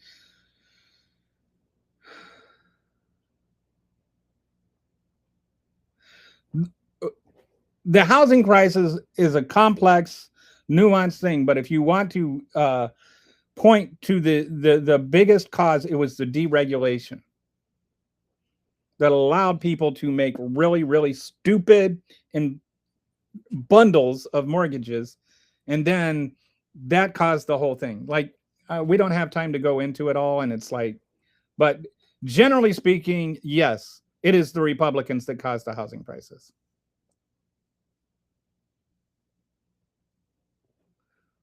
Bro, we understand it's a trick to get voting numbers down. It is.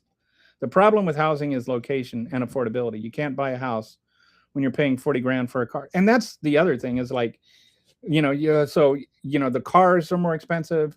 Housing is more expensive. Student loans are more expensive.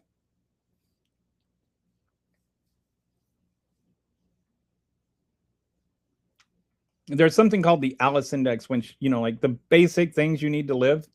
And it's like 2.5 times higher than the poverty level. Like most Americans don't make enough money to actually pay for the, like what we would consider essentials.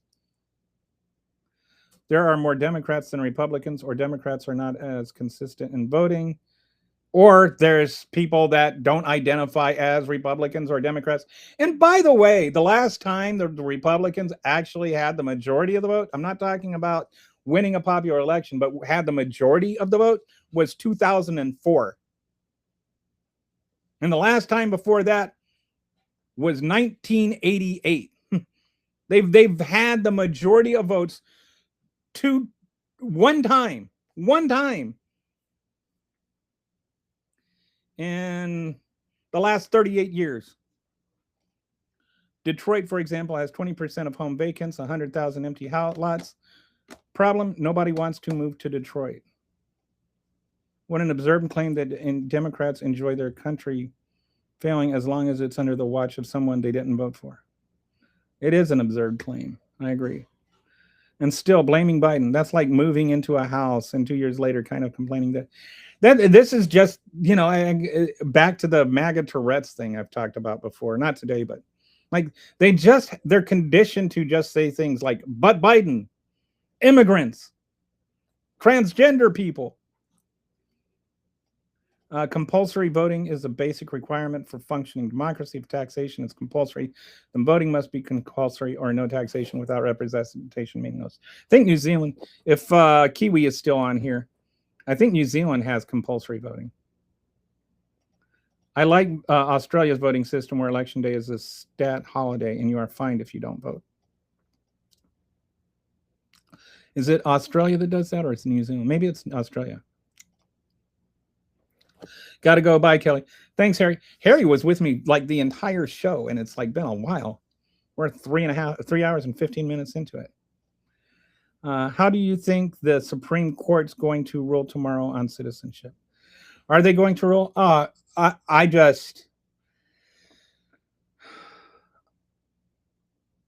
I'm hoping, I am just hoping that they actually follow the Constitution on this one.